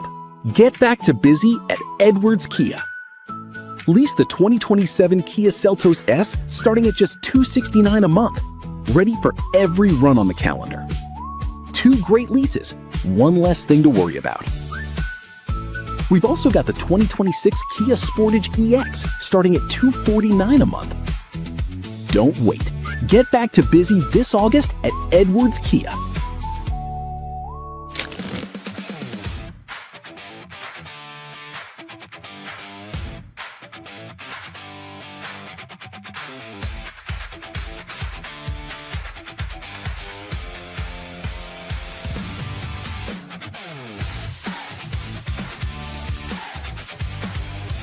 What have been the sentiments that you've heard from fans once they come to Omaha Supernovas match, see the talent, see the atmosphere, the environment, everything? And I can't tell you how many people, when I am back in Nebraska and I travel around or I'm in the airport, come up and tell me they've got Supernova. They're so proud to tell me they've got Supernova season tickets. The other thing I see is some of the events we go to, how many moms and daughters there are. Now, I remember growing up, my dad would take me to San Diego Charger football game in the old Balboa Stadium. And I thought that was really cool. And then when the Padres showed up, he would take me there. Now you've got the moms taking the daughters to go see pro volleyball. And to me, that has been one of the things that I want to get involved with it, because that is telling everybody this thing is going to grow. And you've got all these young girls dreaming of being Supernovas, and I see how they mob our players afterward, and they're wearing the Supernova gear. So it's pretty cool to see what's happening in professional volleyball.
You're listening to Hurrdat Sports Live. I mean, I don't want to paralyze them. I want to run off the ball and I want to play violent, be violent with our hands. And if you give them 17,000 things to think of, they're not going to do that. And I want to play, I want to be simple, and I think, you just get guys that love football and you can coach them off the film. Sometimes when you get an older group, you can fix it in the film room. You don't have all the time in the world to go fix it. So I just want them playing fast and not thinking. And if they do that, at the end of the day, then we'll have a chance to be successful, even if it's not perfect. Because, guys, offensive line's an imperfect position. It's never going to be perfect. I'm never going to be happy till the last day of bowl practice or college football play, whatever. It's just the way it is. Welcome back, Hurrdat Sports Live. That's Austin. I'm Ravi here at Hurrdat Sports HQ. Don't forget to call our friends over at Next Gen Male Medical, 402-614-9700. Whether you're a male, whether you're female, no matter what, they can get you where you need to go in terms of how incredible timing on that sneeze there, how you're feeling physically. Maybe you're a little under the weather, need a little B12 shot. Maybe you've been sneezing a lot. Maybe that's what I need to do. Get over there and get a little boost, get a little immune boost. They've got those shots. They got the Hercules shots. They've got peptides. They've got hormones. Whatever you need to get feeling your best. They'll have a conversation with you, see what's going on with you and how you're feeling, and they will put together a plan customized for you. It's not just a write a prescription and get you out the door. It is a one-stop shop to get you feeling your best. It's Next Gen Male Medical, 402-614-9700. Jeep Wade brought up something interesting in that clip. Oh, okay. A couple interesting things, I think. But there is a couple things that I've been thinking a lot about. And couple is two. Couple. Yeah. 1, 2. Number one is talking about allowing guys to play simple and fast, right? And I think there's a mindset, and I'd be interested to talk to either Jeep or Rob Orich about this, because those are the two guys we've heard the most talk about simple and fast and violent, right? And it's not just been said by them, but said by multiple people that surround them. Almost all the players that we've heard from those rooms talk about being simple, fast, and violent, right? Violent hands, got to play fast, keep things simple. And the interesting thing about that to me, this is how I take it, is if you trust the talent level of the players and the development of your players, you can allow them to just play fast and play football, right? If you are it sort of feels like a micromanager, like if you're working at a company and you have a manager that is always just like, hey, make sure you do it like this, and then just do it like this, and then whatever. It feels like they don't think you know how to do your job. Whether you do or not, that's how it comes off, is they don't trust you to do your job. They either don't trust your skill set, they don't trust your demeanor. There's something about you they don't trust to do the job right. And to a certain extent, more so on the defense last year than the offensive line, but Jeep made the comment, so I think it's worth bringing up both. I think there was a lack of trust in their ability to just go out and make plays when put in the right position. I've talked a lot about trying to make the perfect play call for the perfect situation all the time. Is he talking in the whole of the offense or the offensive line specifically? I think he's talking about the offensive line specifically. I think Rob Orich is talking about the defense as a whole, right? And but we've listened to Dana Holgorsen quite a bit talk about, hey, routine plays, right? Hey, you just got to make the routine plays. So I think there's a similar thread there, even if Dana Holgorsen has used a little bit different terminology. Routine and simple to me are very similar in terms of what they mean within that offensive room. And if you trust your guys to make the routine plays, to make the simple plays, and allow them to play fast, I think that means you have a certain level of trust with the guys on your roster. Can I ask you just a clarifying question? Yeah. When we say and this is something I'm kind of catching myself on this too. When we've said the simplicity of something defensively, I think that means something different. But I guess for this offensive line, when we say like simplicity, what does that necessarily mean? Does that mean like my technical steps, I'm not worried about, where my right, left foot, all that, my hand placement? Does that mean simple? Does it mean, hey, you only have one assignment, don't worry about the next step or any of that? Like what? I think, and we'd have to clarify with Jeep Wade here on what exactly he means. But I do think there is, I think they're both the same thing. I think you're talking about schematics. I think with the offensive line. And he talked about this with us when he came on the show about, hey, we're going to do, I think he talked about counter with me and DB. And he talked about, hey, we ran that I don't remember the number that he gave us, but he said, we ran that a bunch of times, just over and over and over. We got really, really good at that. I think there is something to, hey, let's do 5 things 1,000 times instead of 1,000 things 5 times. That's what I take both from the defense and the offensive line when we're talking about simplicity. So it's more execution, or repetitive execution. Yes, like the number of reps you're allowed to get by keeping things simple. And again, if you execute simple things at a high level, you will be very, very effective. I don't think anybody would argue with that. I think that's the secret sauce of, if you want to take some things from the 90s that are portable, I think that's one of the things from the 90s that are portable. You take simple things and you execute them at the highest possible level, and that will be successful. I mean, Vers used to very famously tell a story that would say he would tell the guy in front of him, hey, we're coming right at you, big boy.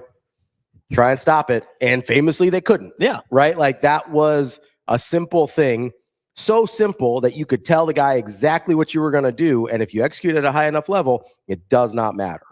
And listen, I think there's still a long way to go between where they're at now and obviously that level of execution. But I think you have to start somewhere. And I think it's really interesting when the second thing that I think Jeep Wade said that was really interesting is saying, hey, it's never going to be quite perfect, but you're striving towards perfection, right? And I think that's fair, not just on the offensive line, which he was talking about specifically. I think it's kind of throughout the football team. I think it's easy to say, too, from the offensive line perspective, because we've considered, and this has been something that's been said as well, that I don't think we applied it to the offensive line necessarily, but when we've heard Rule talk about running backs throughout his entire tenure at Nebraska, it's been, I want a running back that can take a 5-yard run 35 yards or 70 yards or 75, whatever that extra number is. You break tackles at the second level. But when you reference it like that, it reminds me of those conversations, because simplicity on the offensive line, if you handle your job up front and your running back makes the play on the second level, the offensive line isn't pressured to force big runs, like to create big plays. You trust your running back to make that extra play, to make a man miss, but you create the opportunity to do that. And I think that that's a huge step, because, not necessarily in the offensive line. We actually, you know what? This is a great example, because the past 3 years, we've actually seen the different styles and the different levels of running back excel and also not be able to flourish in those systems, because whether Donovan Raiola's system at offensive line was simple or not, Emmett Johnson, when the run game allowed him to, made those plays at the next level. Made the extra yards. Yes. And so it was the running back that had pressure, I guess, quote unquote, to make the bigger runs, to make something more of what was presented to him. But I think the issue was the regularity of how that happened, right? Because that's where we go back to, and you look back at the average yards per rush, the pass blocking specifically, that sort of stuff.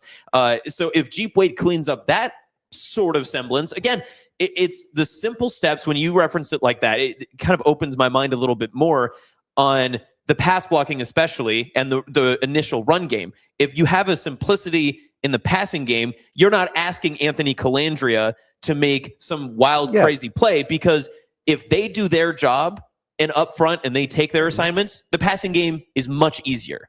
Everything is easier if you understand where your assignment is, instead of trying to say, hey, we've got to buy 5 seconds of time and you got to loop and watch all this other stuff and all that.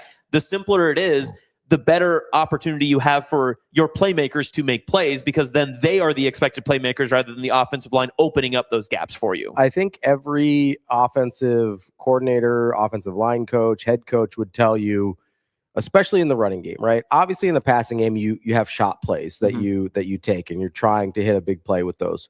But in the run game specifically, you have plays that you think might go for more yardage, especially, sometimes I don't want to call them gadget plays, but plays that are a little bit unorthodox. But for the most part, in your base running game, you're never scheming up like a 30-yard run. Right, yeah. Right? You're scheming up, hey, if we execute this correctly, we should get somewhere between 5 and 7 yards here, right? Like that's sort of what you're scheming for. And then to your point, whether you've got an Amir Abdullah or an Emmett Johnson or one of these guys that is a super high-level playmaker, then you allow for yourself to say, hey, if we get the execution to the point where we get those 5 to 7 yards that we have schemed for, then that running back will have an opportunity to make a play and break a touchdown or break a big run or whatever. It's what Coach Rule's talked about since he got here about turning 5-yard runs into 50-yard runs. The 5-yard run is the thing you scheme for. The 50-yard run is where the individual takes over in terms of their ability. Or, and I mean, in the opposite sense, Michigan, probably simplistic in their offensive game style and what they did last year, but they were able to take advantage of when a defense is out of position against Nebraska and a defense isn't able to step up and make the plays. And if you stay in your simplicity and you just say, listen, everything that we do right now could open up for a big play. Those were, again, 5-7 yard plays that turned into 75-yard runs. And it was against Nebraska, but that's a good example of looking at it the opposite way and just saying, yeah, this is how they executed with grand opportunities because a defense was out of position, because a defense was out of place. They took advantage of it because they didn't have to move too far or think too far ahead to make it happen. And I think when you're looking at the rest of the offense as a whole, this is why I think sometimes people talk about short passing game as sort of an extension of the running game, right? It's not just because of the actual yardage, but especially in when Dana Holgorsen talks about, well, I've still got some air raid concepts and stuff like that. A lot of those air raid concepts are scheming to get 5 to 7 yards, right? And again, if Isaiah Hunter, as we saw a couple times last year, then makes an outstanding individual play and takes it to the house, that's awesome, right? But that play is designed to be like, hey, I feel like if we execute this well, we get 5 to 7 yards. And then if either the defense is in the wrong place, or Isaiah Hunter or whoever else, Ja'Cory Barney or whoever, makes a great individual play after that, then you have an opportunity to really have an explosive play. But those are the things when you're talking about air raid concepts or short passing game concepts. A lot of the reason I think people refer to it as, hey, this is sort of an extension of the running game, is because of that. It is a thing that you can scheme up for a certain amount of yards, and then it's sort of on either the defense to make a mistake or your player to make an outstanding play in order to turn that into something more. Whereas more true passing game, you're designing for something else, right? You're designing for, hey, we need to get past the sticks here. We need a 12-yard, we need a 12-yard curl route or whatever, right? To get you into a position, or, hey, we want to take a shot play here and try and get a big play, take the top off the defense, loosen things up a little bit. Those are, to me, different goals than in the short passing game and some of those air raid concepts, because that was the big thing with the air raid is within a certain kind of area past the line of scrimmage, you can really scheme things open. Like if your players are executing they brought this up with Ja'Cory Barney. If your players are able to execute your route running at a high level, and Ja'Cory Barney last couple of years because of some like strength and weight issues hasn't always been able to do that. But if you have a guy that can execute that route running at a really high level, then really hard to keep that guy from getting open. Like you can execute at a high level to make sure that guy gets open within a certain area of the field. And that gives you opportunities to, again, execute those, whether it's routine plays, the way Dana Holgorsen says them, whether it's simple plays or simple concepts, the way Jeep Wade and Rob Orch talk about them. That, to me, I think is going to be really interesting to see how that plays out, because that's something we've heard across the board, both sides of the ball, from the players in that room. Is that something they can actually do? Because that, to me, is the difference between winning and losing games, these games that Nebraska, quote unquote, should win. Is talent and simplicity in scheme related? I don't think so. I have a second question to that. I don't know if you want to elaborate more on that, but no, I mean, you can ask the second part. Okay, so the reason I asked that is, if Nebraska is just, they have simple schemes, but they execute them great, and their talent is where it's at, which, again, I've notably felt that the roster as a whole, I feel like, is actually in the upper, maybe top 7 of the Big Ten Conference. I feel very confident in that. But again, their execution has been what's held back a talented roster. Absolutely. In its 12 games, how many of those games can Nebraska win just simply by staying in a simple scheme and out-talenting the other team? And I don't want to, this isn't necessarily like a, hey, break down the games and all that, but just in terms of that, is that easy enough to make that? Out-talenting, I think out-executing. Okay, I'll give you that. So simple scheme, out-executing. With the talent, I feel like with the talent, you have to put with the talent. With the talent level they have. Yes. If so out of the 12 games on this schedule, if they just execute at a super high level, with the talent they have, I think you're looking at 9. because the only 3 games where I think that if they don't like that, they would have to do something above and beyond are Indiana, Oregon, and Ohio State. Yes. Because outside of that, if you execute at a super high level, I think the talent level is good enough to win the other 9 And games. and listen, there's going to be people that see this, that aggregate this, and that will say, oh, well, you can't throw, Iowa, whatever. Listen, the simple truth is that we're talking about how Iowa plays. Iowa has out-executed Nebraska at every step for the past decade plus. Yeah. There are some iterations of Iowa that have been much better talent-wise than Nebraska. But over the past, I would even argue 3 years, I think Nebraska is a better talented roster than Iowa, but they have beaten them because they out-executed Nebraska at key moments and at certain points of the game. I mean, that 24 game is a great example of it. Nebraska was out-talenting Iowa all over the field, but Iowa's execution on a few key plays with their best players, I think that's a stark difference too, is that when your best players make a well-executed play at the right time, you win a lot of games and you win them very close. And that is Iowa football at its finest. I mean, literally what we're talking about is how Iowa has been Iowa. There's 3 teams that come to mind that use this model, and it is Iowa, Minnesota, Illinois, right? It used to be Wisconsin. There's no coincidence that it's Illinois now because Brett Bielema, right? I don't think under Paul Crist that it was the same version of that. I think things were a little bit different schematically in what they were trying to do. But with Iowa, Illinois, and Minnesota, it's exactly what we're talking about. They just execute things at a super high level. I think they run relatively simple concepts, and that, they put wrinkles in there, things like that, but they are able to just execute things at a super high level. And with their level of talent, they're not only able to beat teams that are on the same level of talent as them, but that are more talented than them on a pretty regular basis. That, to me, is why Nebraska's had trouble with ranked teams. It's why they've had trouble in games, again, they quote-unquote should win against teams that are not as talented, but that execute at a higher level. Nebraska's not so talented that they can make up for the lack of execution we've seen from them, and this goes well past the last few years with that rule, through, multiple head coaches, right? They don't have bailout players, like guys that will just, hey, we need this guy to step up and make a play that you grab on the sideline and be like, we don't go have do the that. Amir Abdullah McNeese State, right? And we had that to a certain extent with Emmett Johnson last year, but there's not enough bailout players on the roster where you can just say, that guy's going to go make a play.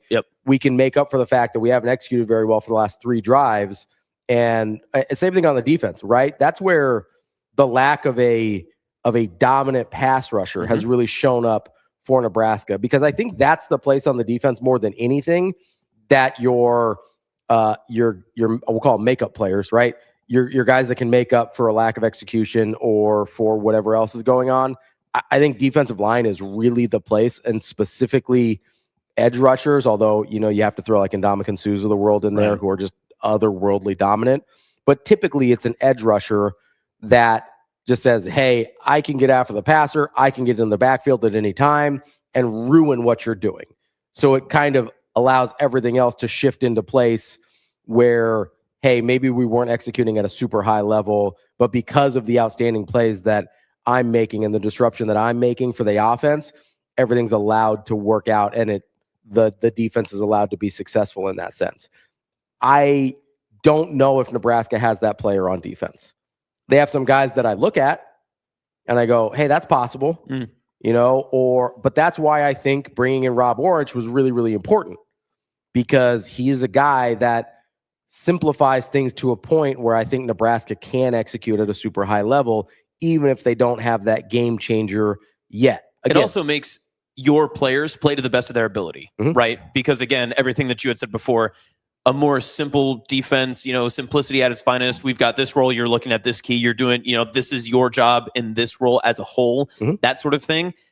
You say it all the time. You said it multiple times today, but faster, violent, quick reaction, that sort of stuff is much easier when you're not considering every other factor that's going on. Hesitancy makes you slow. Yes. Hesitancy makes you look like a bad athlete, right? That's why I think a lot of people have a hard time separating, and I don't blame them. I think a lot of people have a hard time separating the talent on the roster from the way it looks sometimes, because of the fact that when you are thinking through things in real time, and it's not, I think Kenny in here talked about muscle memory.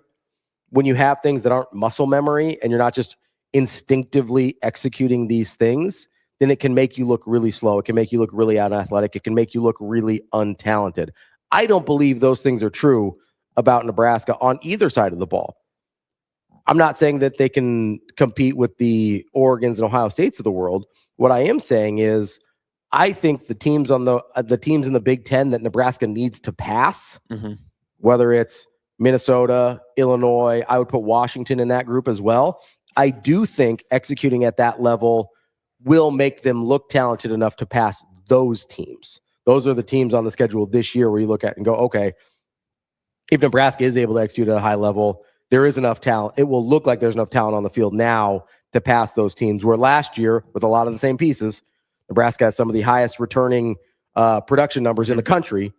With those pieces, you can look at it and go, oh, well, maybe it's development, maybe it's physical development, maybe it's mental development, maybe it's scheme in terms of just saying, hey, I'm being put in a position where my talent actually shows, as opposed to being put in a position where I have to think and I look unathletic. What's the first game on the schedule that comes to mind that would give you that sense? Is it the Big Ten opener? Is it closer to Maryland?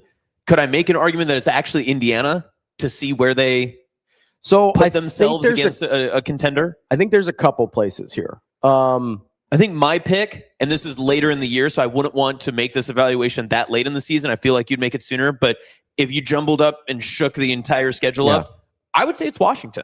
In a vacuum, like if I didn't go order of schedule, the teams that I think would be Washington's tough because I'm not saying they're a good football team. I think they have some distractions this year. I don't think so, but yeah. Well, I don't think they're going to be as good as people think they are this year because of some of the distractions they've had going on. I think their projection's a bit high. But I don't look at them and go, hey, I put them in the execution level of an Iowa or an Illinois or a Minnesota. So like that one's a little tricky for me, but that would be a good example of Nebraska being able to beat a talented team with execution. Okay. The team, if I'm again disregarding where it is in the schedule, and I'm just saying in a vacuum, this is like it would be Iowa and Illinois. Those are the teams that I'd look at and say Iowa and Illinois are the ones that those are the measuring sticks for what we're talking about right now. What I do think is interesting, and I'm not a Pat Fitzgerald guy, but going on the road, first Big Ten game, and a guy that has sort of allowed Nebraska to beat themselves in the past, that's an interesting spot for me. You're going to, I don't think you'll fully know, but I think you'll get an indication on the first Big Ten game, September 26th, about, hey, are they on the right path? I don't think we'll get a full answer, right? We're not getting the answer key to the test on September 26th, but I think you're getting the study guide if we're using school terms and saying like, hey, this is a good idea of how the test is going to play out, how the rest of the semester is going to play out. First road game too, you can throw that in there. Yeah, these are some of the things you're going to need to know. I think because of the way Pat Fitzgerald has just been like, hey, like I think about that Ireland game all the time, and not just the onside kick, but just I remember the decisions Pat Fitzgerald was making with a very bad Northwestern team. 1-11 that year. Yeah, he was playing a 60-minute game where it felt like Nebraska was going drive by drive. He was almost, playing, especially offensively. He was playing eventually Nebraska will hand this to me. I remember thinking that in real time. There might be a tweet somewhere out there about that, about I legitimately remember thinking, oh, Fitzgerald's just waiting for Nebraska to hand this to him. And that was the most frustrating part about that game for me. Not the fact that Nebraska had an onside kick up 10 or whatever it was and totally unnecessary, right? It was the fact that Pat Fitzgerald was very clearly waiting for Nebraska to just screw up. And so that's why Michigan State is interesting to me, because I'm not super high on them on the season, but he does have that reputation in my mind of being a guy who is patient enough to allow his execution to outlast your execution. There you go. There we go. I think the most damning thing about the Nebraska loss yesterday was the fact that after taking a 31-28 lead with 11:34 left, Northwestern didn't attempt a single pass the rest of the game. Fitzgerald just hunkered down and bet Nebraska couldn't make winning plays. He was right. How did you find that so fast? That's incredible. Listen, I'm an elite advanced searcher on TheEdge.com. That's exactly what I was talking about, though. 10:32 a.m., August 22nd, 2022. That's exactly what I was talking about. That's exactly right. It was it was just a moment in time where I go, he's just waiting for Nebraska to ruin this. Mm-hmm. Yep. And it worked. It happened, right? It happened where they just said, yeah, Nebraska will give this to us at some point. Fitzgerald is a more veteran coach than this, but it does make you wonder if that's what he will tell his team going in. He's like, listen, I know it's a different coaching staff. I haven't been around the block as long, but this is how Nebraska's worked before. Eventually, they're going to hand it to you. So just stay in the game, stay in the game, stay in the game. And I wonder if he'll tell that to the Spartans as they get ready for that game. I don't know if he'll make it Nebraska specific, but I bet he will say, hey, we just have to hang in there. Mm-hmm. We just have to hang around.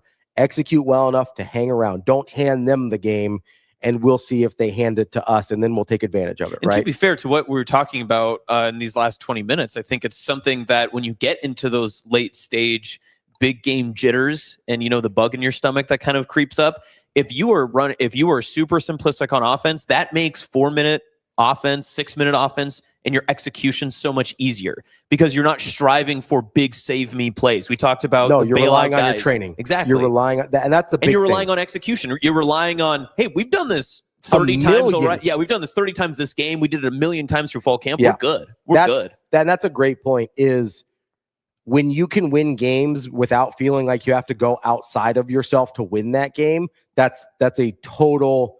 Especially when having a lead. I think that's what's critical. It's a total game changer. Yeah, to not give a game away. Or to just be in a close game and say, hey, I don't have to do anything special. I just have to keep doing what we do. Mm-hmm. And that to me is where I think, whether it's Rob Orich, whether it's Jeep Wade, where we started this conversation, or whether it's Dana Holgerson talking about, hey, we just got to make routine plays. And I think that's a big spot where Anthony Calandria will, yes, he's going to take some chances. That's who he is as a quarterback. And I think that's part of the reason they like him. But I also think he's highly capable coming from a Dan Mullen offense where there are a lot of similar concepts here. They come from slightly different trees, but a lot of similar concepts in what Dan Mullen has done historically and what Dana Holgerson likes to do historically in terms of how they get guys open, how they execute their offenses, is I think a lot of what they're counting on Anthony Calandria from, and a lot of what we heard when TJ Lateef took over, specifically in the UCLA game, was, hey, just run the plays that are called, execute at the level we know you're capable of executing at, and we'll be fine.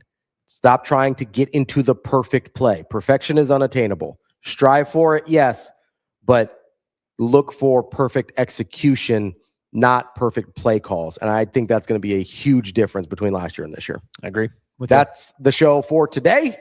It's Wednesday. Football.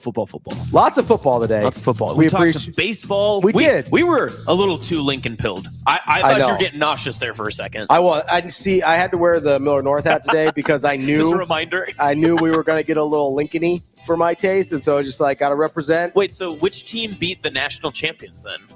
That would be your Miller North Mustangs. Wow, that's interesting. I hope that Lincoln East actually has a little bit of consolation in their heart that even though they weren't able to win the state championship, that you get the national championship's a good consolation prize for losing the Nebraska State Baseball Championship to the Miller North Mustangs. That's so mean.